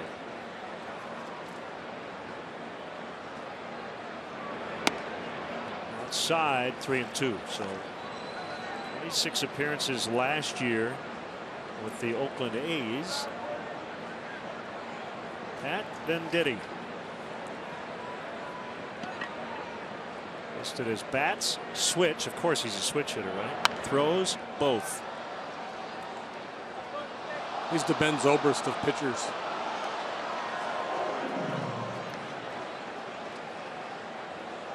Ben probably pitched a little bit, right? Most of these guys did some pitching when they were younger, high school.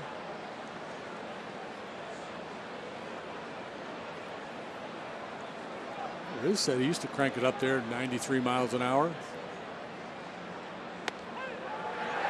Call strike 3. Barnhart singing the blues now. Crying in his beer.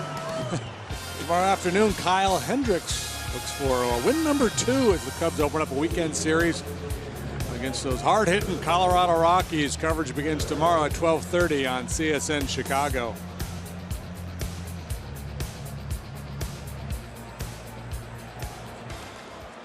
Pinch hitter announced. It is Tyler Holt.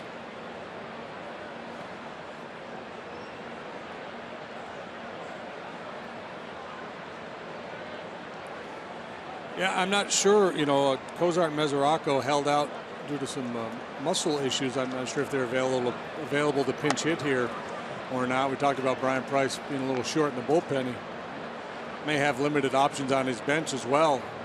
He's trying to stay away from those guys. Yeah, I would imagine on a really frigid night that is the case. Hit a ton to center and caught by Fowler. He got on his horse and he ran it down. Boy, he got a real nice break on that ball. Sometimes a ball on that trajectory can be a little difficult to read for a center fielder, but Dexter was off at the crack of the bat. I would dare say his route efficiency was very high there. 96.2 maybe. We will look for the StatCast report.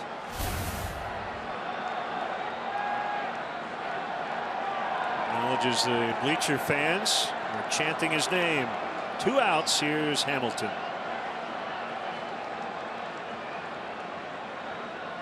Might have been one of those balls that would not have been caught last year, as the Cubs are playing their outfielders just a little deeper.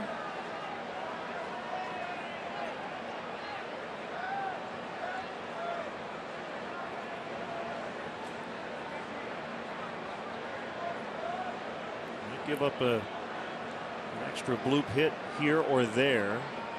It's just different philosophies, but I do understand. You know, you're trying to limit slugging. Yeah, I think it's coming out of the analytics department, right? Most likely, you know, they talked about how they backed off the shifting a little bit last year compared to the year before. Fly ball, left field. Caesar is there, and it is time for the Mazda 7th inning stretch. You'll enjoy this one, I think. Stretch, please direct your attention to the left field video board. All right. Let me hear you very loud. On 1, on 2, on 3. Take me out to the ball game. Take me out to the crowd. Buy me some peanuts and Cracker Jack. I don't care if I ever get back. Oh, it's root for the Cubbies. If they don't win, it's a shame. For it's 1, 2, 3 strikes, you're out at the old ball game.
Will take over for the Reds. Cubs lead 3-0, 34,898.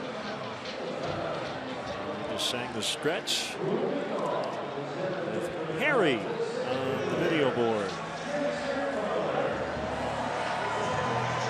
From 28 years of age in game 1 of the series. Got him from the Yankees in the Aroldis Chapman trade back in December.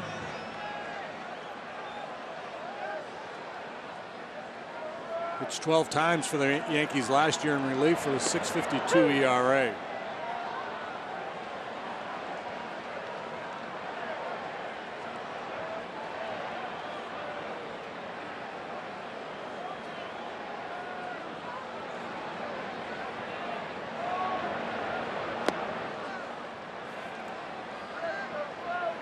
One and one on Dexter Fowler.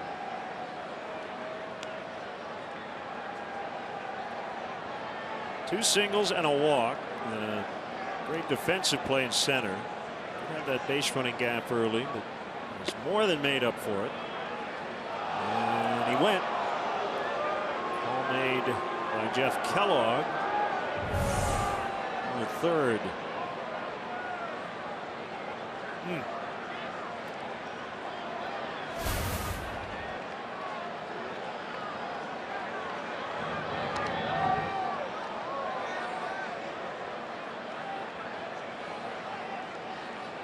Cotham in the minor leagues last year was quite good.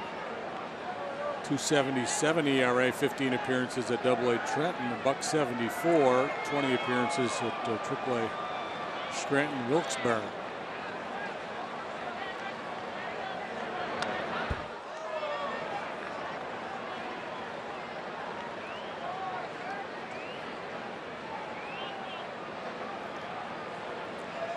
It is April 14th. It's a Thursday night. There is a buzz in this ballpark that has that late September feel. Like you're close to clinching something. And I have a feeling it's going to be this way all summer.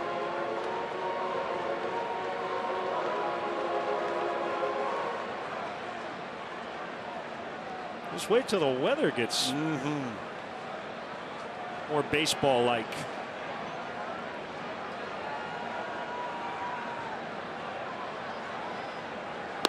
Swing and a miss, strike 3. 1 out here in the Cubs' 7th.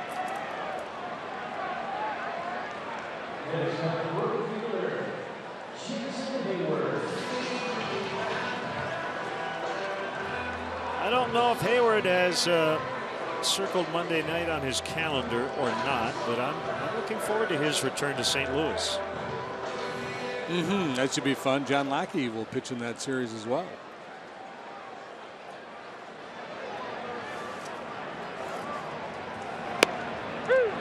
And, you know, if I could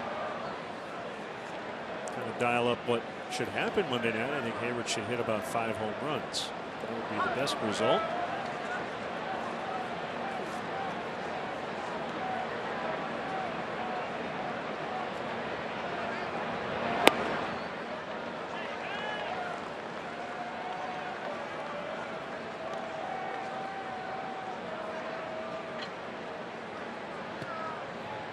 Pedro Strop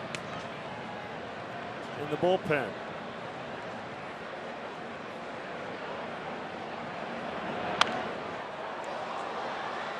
Yeah, I mean, I expect Hayward for sure to be booed a lot.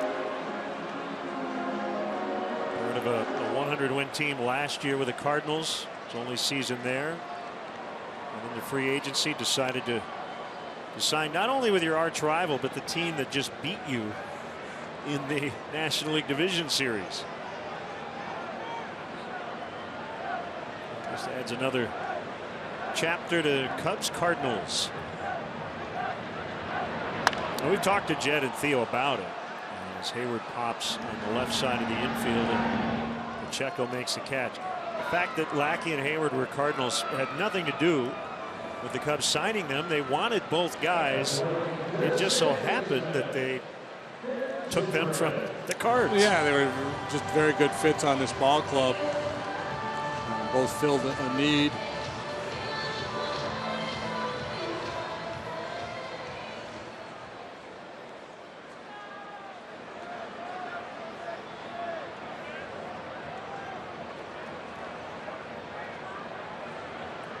Two outs. Zobrist lifts to left. And the Cubs go 1, 2, 3 for the first time tonight.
Cubs Baseball Live with the MLB.com at Bat app.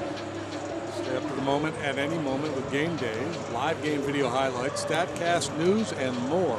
Download MLB.com at Bat, the #1 app for live baseball on your phone and tablet. There's Pedro Strop in the 8th. Hamill went 6, Wood a scoreless 7th.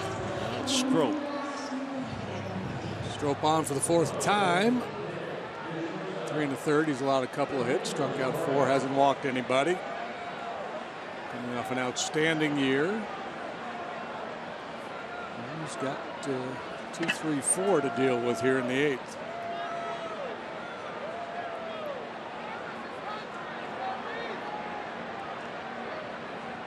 The lead has felt comfortable, but it's only 3-0.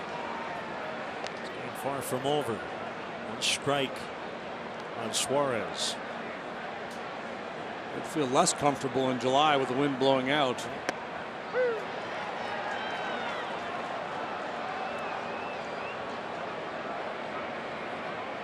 J.J. Hoover has taken over as the closer for the Reds.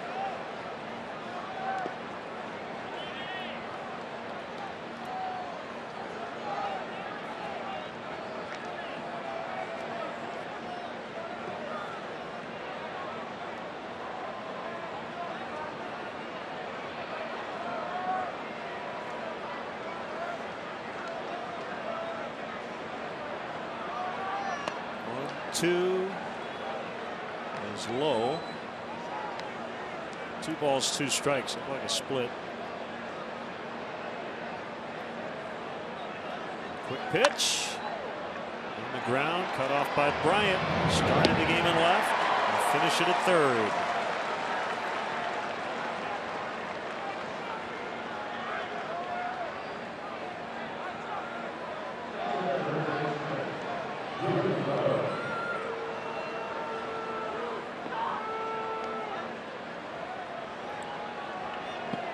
So Bill, check that. Jake, I think, asked Darren Willman, the Director of Baseball Research and Development for MLB.com, about route efficiency for Dexter Fowler. And the answer is 95.4%. Covered 59 feet. Making that. Now, do we have any? Do we know what is considered a really good route? No, I don't know. I would think that's pretty good. Sounds pretty good, doesn't it? Yes. Votto is out. Thanks to Dave for sending us that information. 4 people involved in the process of getting it to us, but yeah. So there you go. Technology, it's a beautiful thing.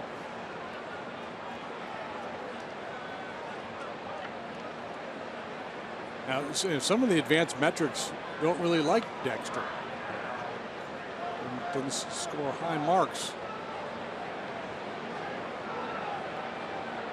That should help his cause there. Phillips, hey, swinging. Fouls. 0-1. Well, he's hitting .292. He's got a .333 on base, which is okay, not great. Slugging .417. So the results have been pretty good for Phillips. He's a long, very successful career.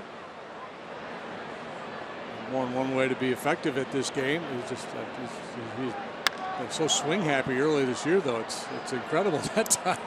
Stroke quick pitched him, and it was like he swung almost. I've got to swing at it. I've got to defend this thing. It's the 1 strike emergency hack. Swing and a miss. He got into Phillips' head. Still 3-zip Cubs lead.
Well,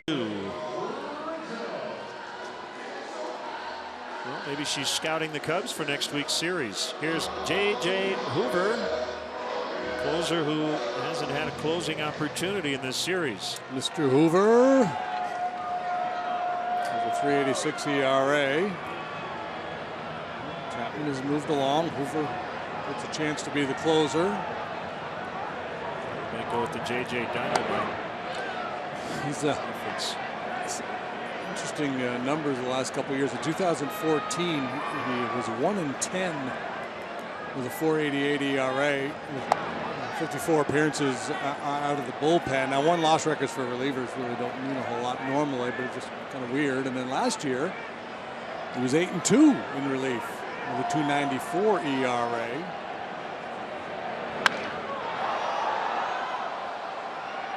In the air to left. Duvall's got it.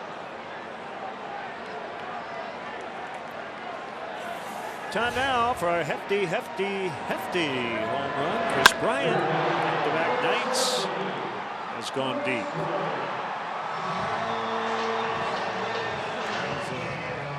Hanging slider, and he crushed it.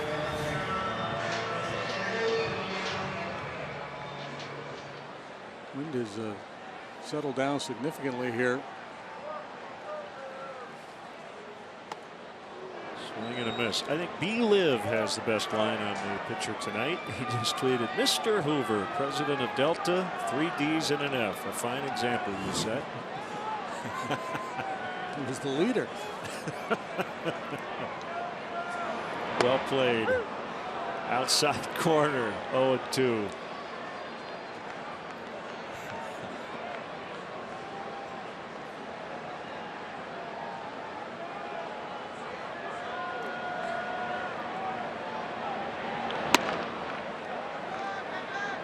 One and two.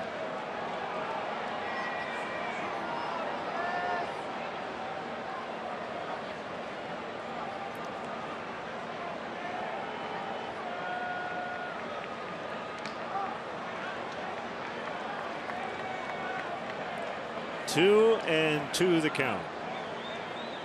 Grimm and Rondon. I would imagine if the score stays the same, it'll be the closer in a save situation.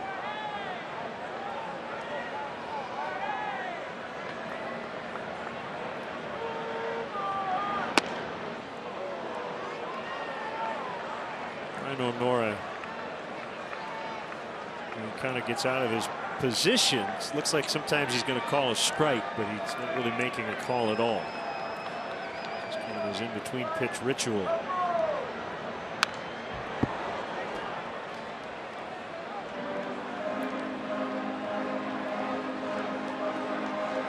Hey, Soler next.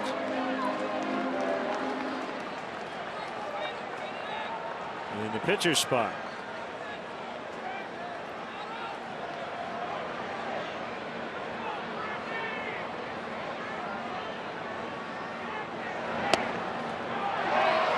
All four, he walked him. He's had a nice night. Home run, and he fought off a fastball in on his hands, broke his bat, but he was able to muscle it into left for a hit, and then some good AB there to work the walk. A couple years ago, Hoover threw a lot of curveballs. He backed off it some last year. He'll go 92 to 95 with a fastball. Slider, curve, and change. Used to be a starting pitcher in the minor leagues.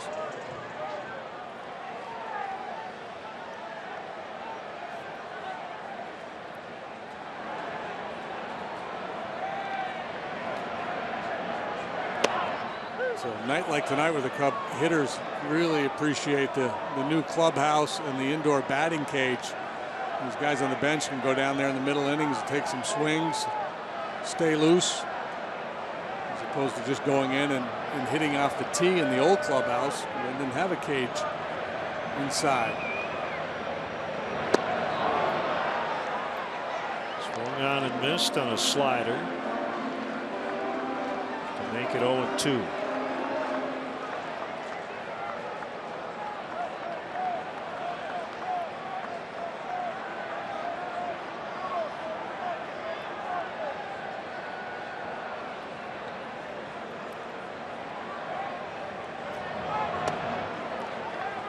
Show me fastball. I didn't want to throw that one in the zone. Now either try to run one in on his hands or go back to that slider away.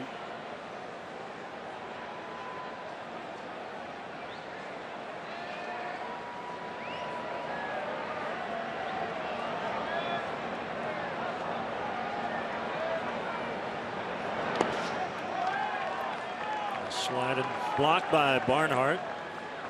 Joe Madden, John Maley talk a lot about managing at bats, going up there with a plan and sticking to it. Just don't react from one pitch to the next.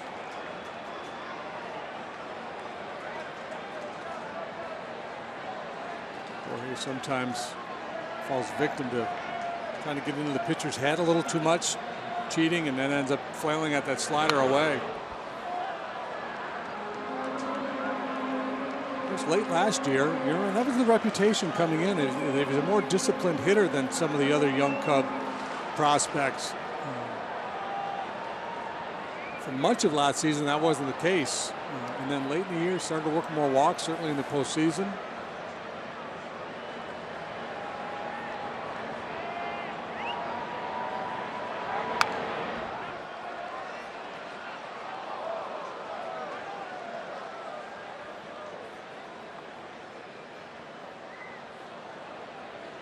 Well, don't know if you believe other hitters in a lineup can rub off on you, but if he's paying close attention to what everybody else is doing, can't hurt.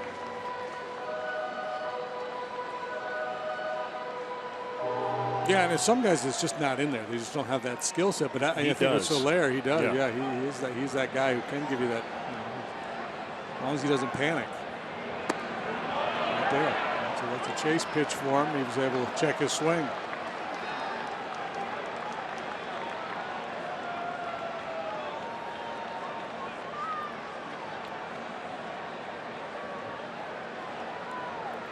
Joe talks about accepting your walks.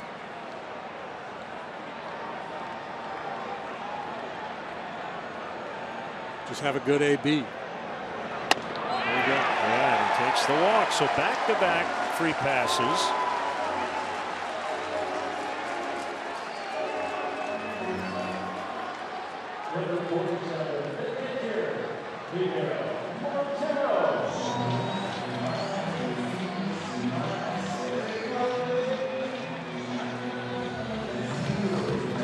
Cubs have walked 10 times in a ball game, twice already this year. They've walked 7 times on 2 other occasions.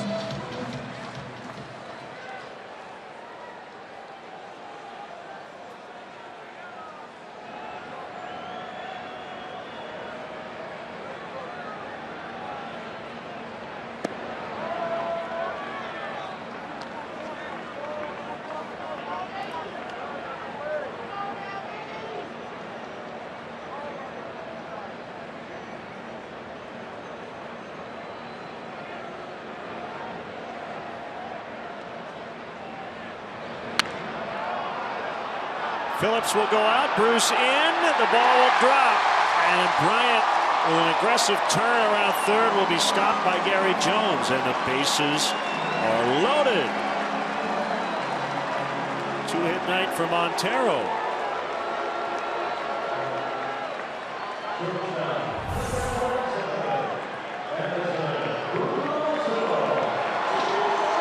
Pulled off the 60-degree.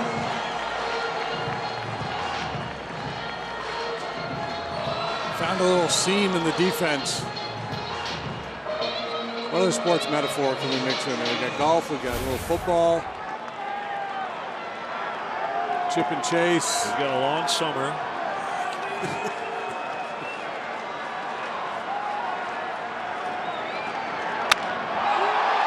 That's a base hit. Bryant will score. Soler stopped at third. 4-0. Addison Russell, 3 hits tonight.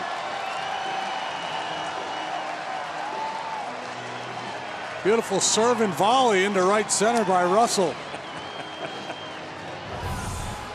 Yeah. This one's down at the end of the bat a little bit, but the pitch was elevated. Nice finish, good finish. Splinters fly in one direction, baseball flies the other. will get Rondon down and keep Grimm up in the pen. So save situation has gone by the boards, but that is a good thing. There's Mark Riggins again. Yeah, and, it's not like Hector has been overworked. The Cubs have been winning all these games, but a lot of them have been lopsided, so there haven't been a bunch of opportunities. But you're going into a weekend series with the Rockies and that big offense. You're just not sure, what you're going to need out of Rondon over the weekend. Day game tomorrow, so it's a 4-run lead. It's a pitcher's night. Grimm's certainly capable.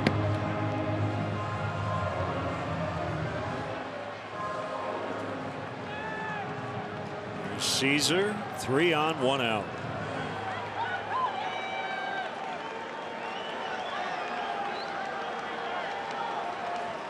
Who wouldn't want to hit in this lineup? All kinds of traffic.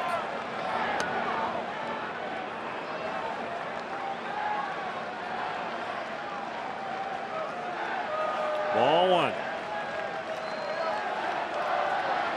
Reds are off to St. Louis after the ball game tonight. That's where the Cubs will be on Monday night, and then right after the St. Louis series, we're in Cincinnati to see these guys again.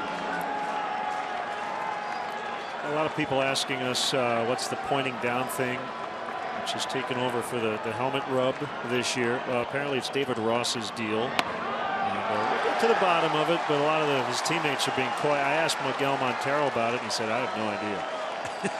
So a lot of guys are just doing it, and they're not quite sure why, but it just has caught on. But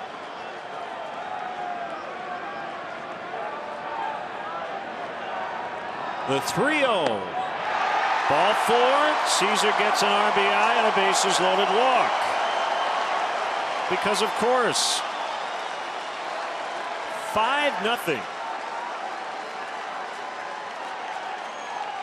Well, here's the other stat to look up.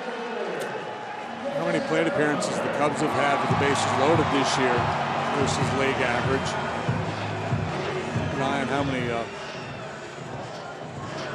runs they drive in via the walk? It seems like it's happened 3 or 4 times already.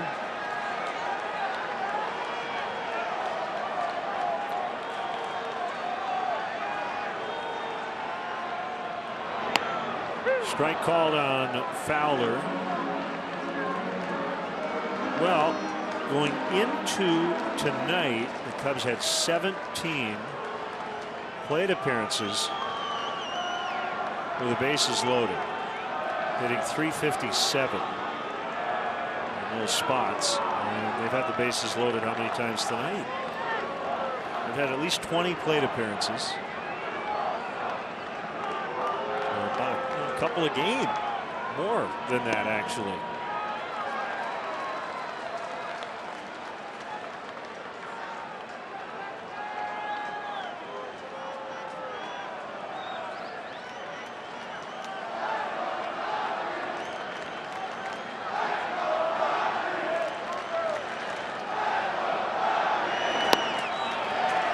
Two and 1.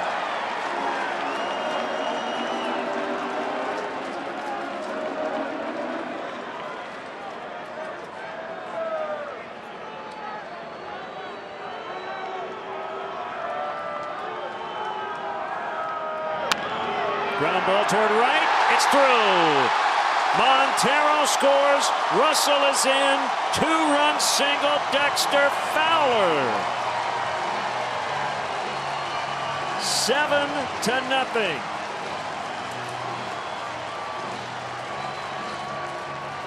Well, they hit their average.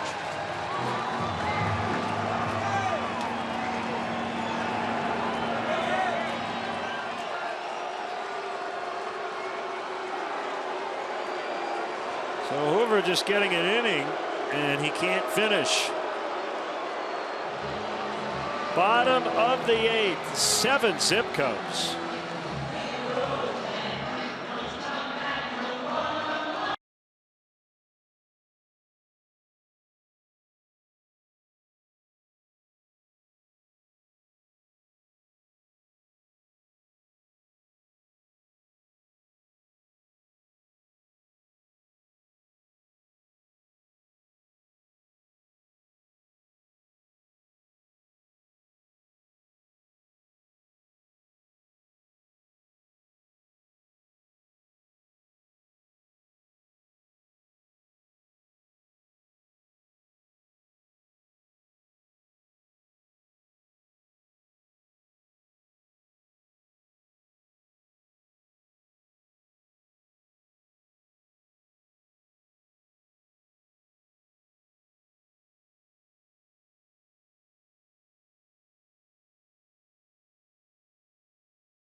Cubs playing 3 night games to start the home schedule.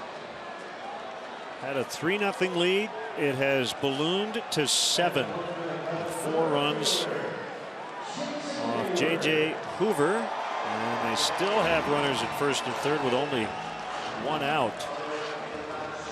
Facing the guy who gave up the game-winning homer the other night.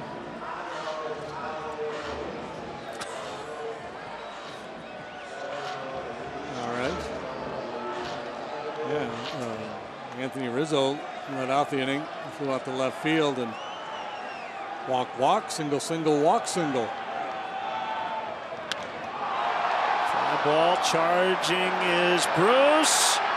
He slides, makes the catch. Caesar was not tagging, and he threw it away. Toward first, there was nobody covering. Caesar scores. Fowler to second, 8-0. So Bruce was trying to double off Fowler, but there was not a defender anywhere near the bag. Yeah, the only guys over there were wearing blue. It's a heck of a play. Great running, sliding catch by Bruce. He was deep, so he had a long way to go. Beautiful play.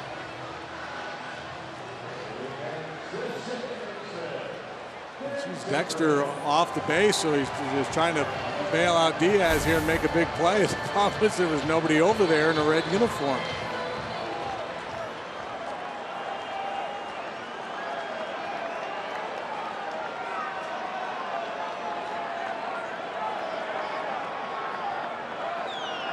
Zobrist for the runner at second and a strike. Cubs have played 3 series. 2 games at the Angels. They outscored them 15-1. 4 games in Arizona. Cubs scored 27, gave up 14. In this series, the Cubs have scored 22 runs and given up 5.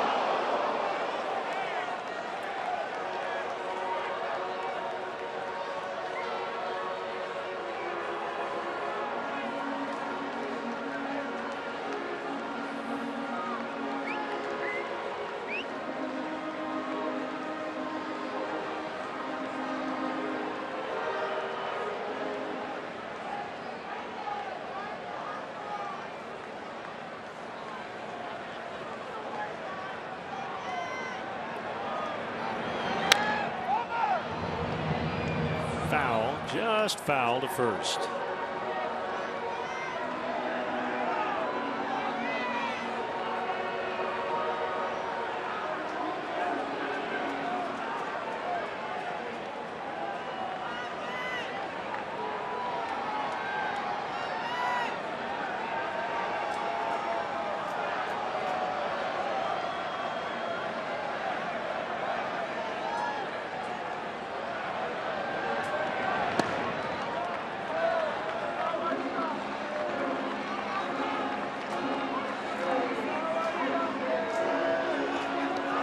There's a more appropriately named player in the big leagues, a Jumbo Diaz. Yeah, but I like irony. I would have gone with Tiny.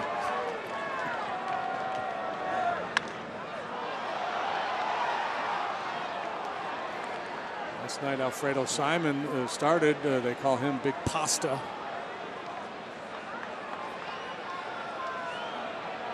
Nori Kawasaki on deck.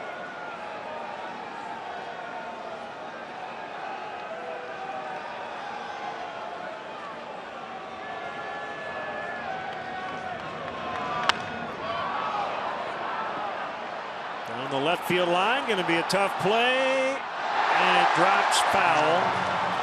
Like Pacheco got a glove on it.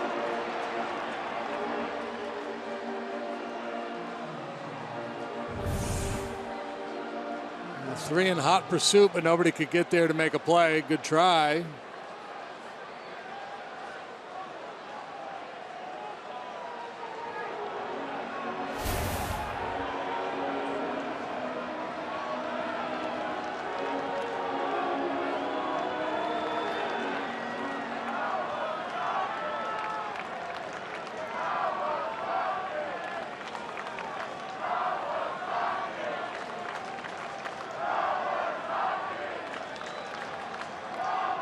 Fans, they want Nora to get a plate appearance here. Zobrist will try to come through and get Kawasaki to the plate.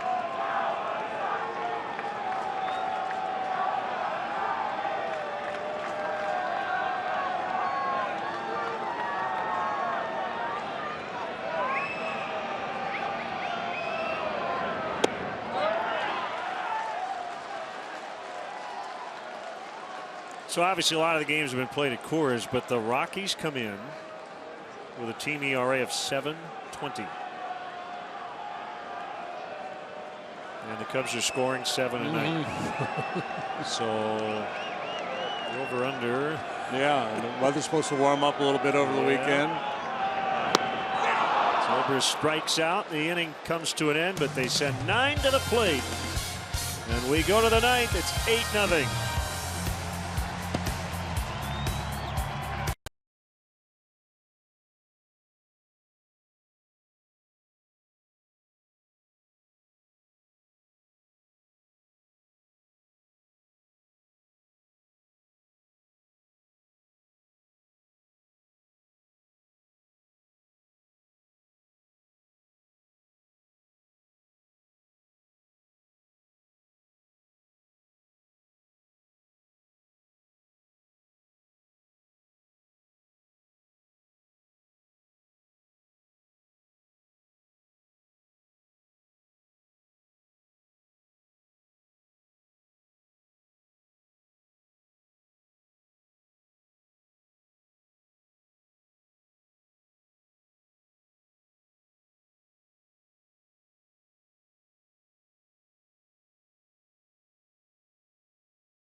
It's presented by Binny's Beverage Depot, and we're going to give it to Jason Hamill. Yeah, second consecutive outstanding start for Jason to get the season started, and he did that too. Knocking that double over Jay Bruce's head out there in right field to drive one in. 6 innings, 4 hits, no runs. Walked 4, struck out 3. 3 up, 3 down for Wood and Strop in the 7th and 8th, and now Justin Grimm here in the 9th will pitch for the 4th time this year, and you can tell by those numbers he's been spot on so far. Binny's Beverage Depot is the official champagne provider of the Chicago Cubs. So the Cubs starting pitchers will improve to 7-0 with an ERA of about 3. The relievers came in with an ERA of below 1.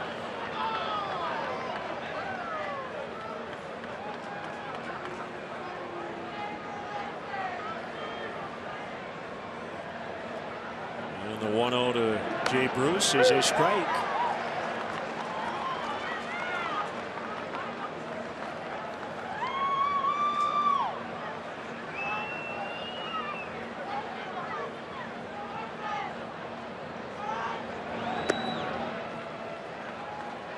Two balls and a strike.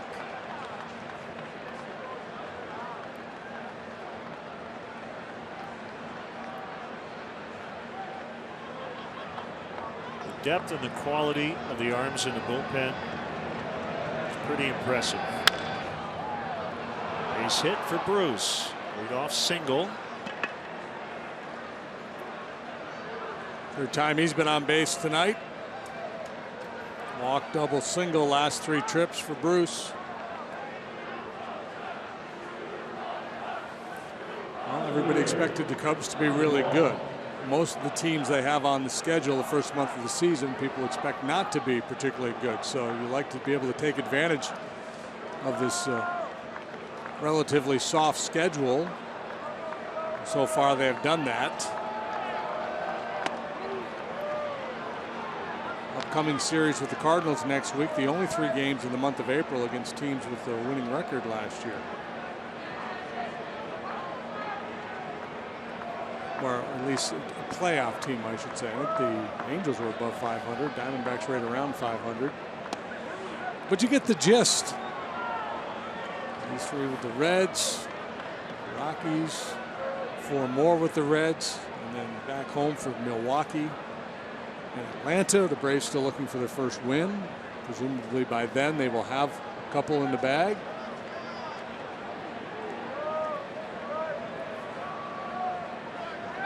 Braves 0-9 now. They started 1988 0-10.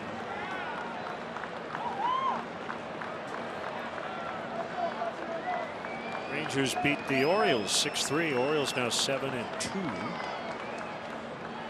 Royals 7-2 after a 6-2 win in Houston.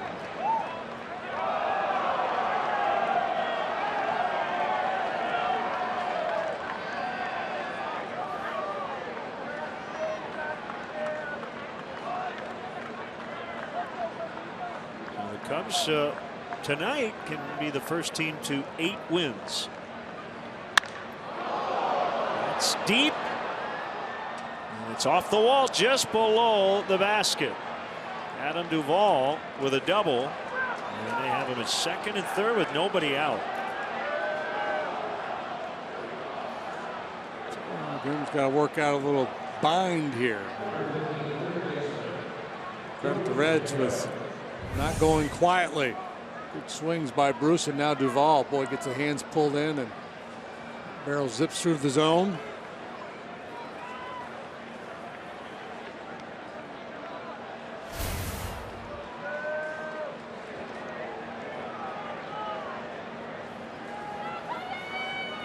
Pacheco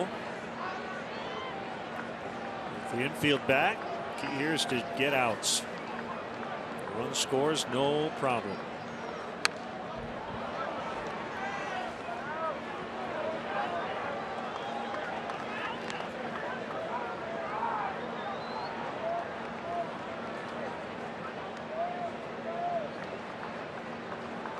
Looking forward to a matinee here.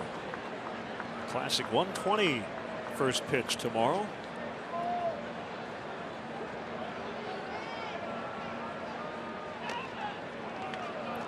Briefly gets away from Montero, but runners will hold.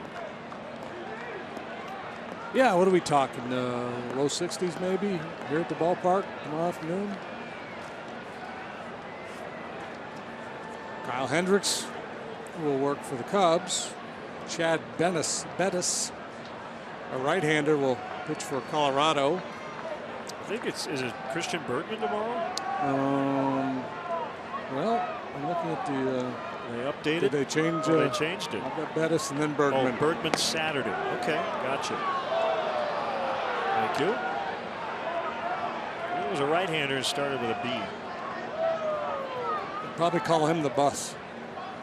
Right.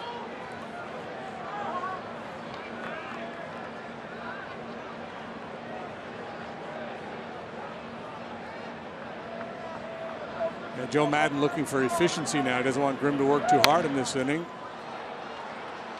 Put him at risk for not being available tomorrow.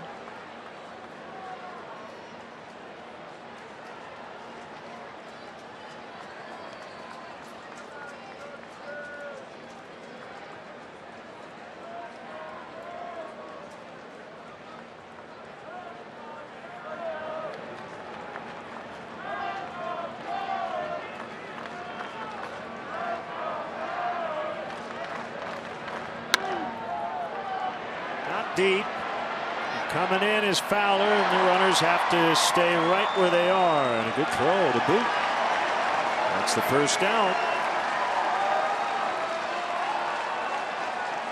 He made that real pretty play retreating earlier in the ballgame. Now he has to come flying in on the shallow pop. Fight doctor out in front of that one, and Fowler full speed ahead to run it down.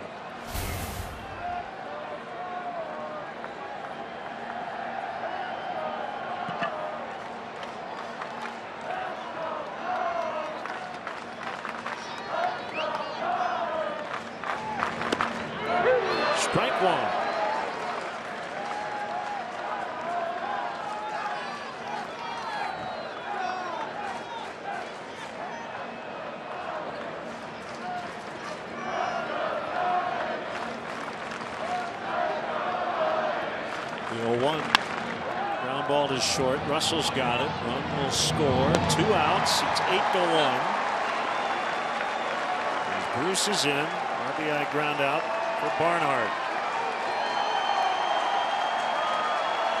Runner at third. There's Scott Schebler, pinch hitter.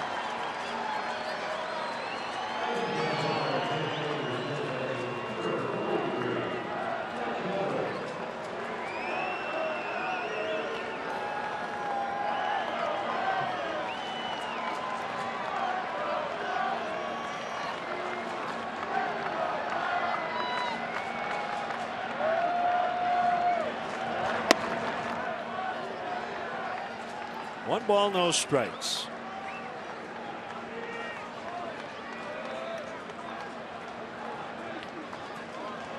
Marcus Stroman 2-0. Blue Jays beat the Yankees 4-2. Strike called. It's 1-1. Indians shut out the Rays 6-0 in St. Pete. Diamondbacks Dodgers 0-0. They go to the 5th at Dodger Stadium. Here it's all Cubs. 1 out away from a 3-game sweep.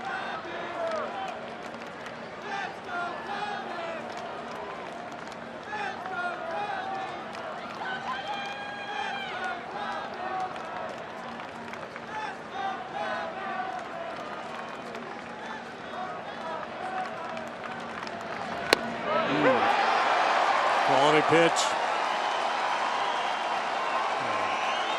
Fired up down there behind home plate.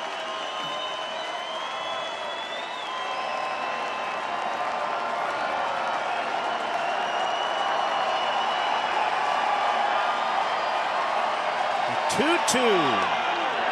Called strike 3. Cubs win. Cubs win. Cubs sweep. And they've now won 5 in a row.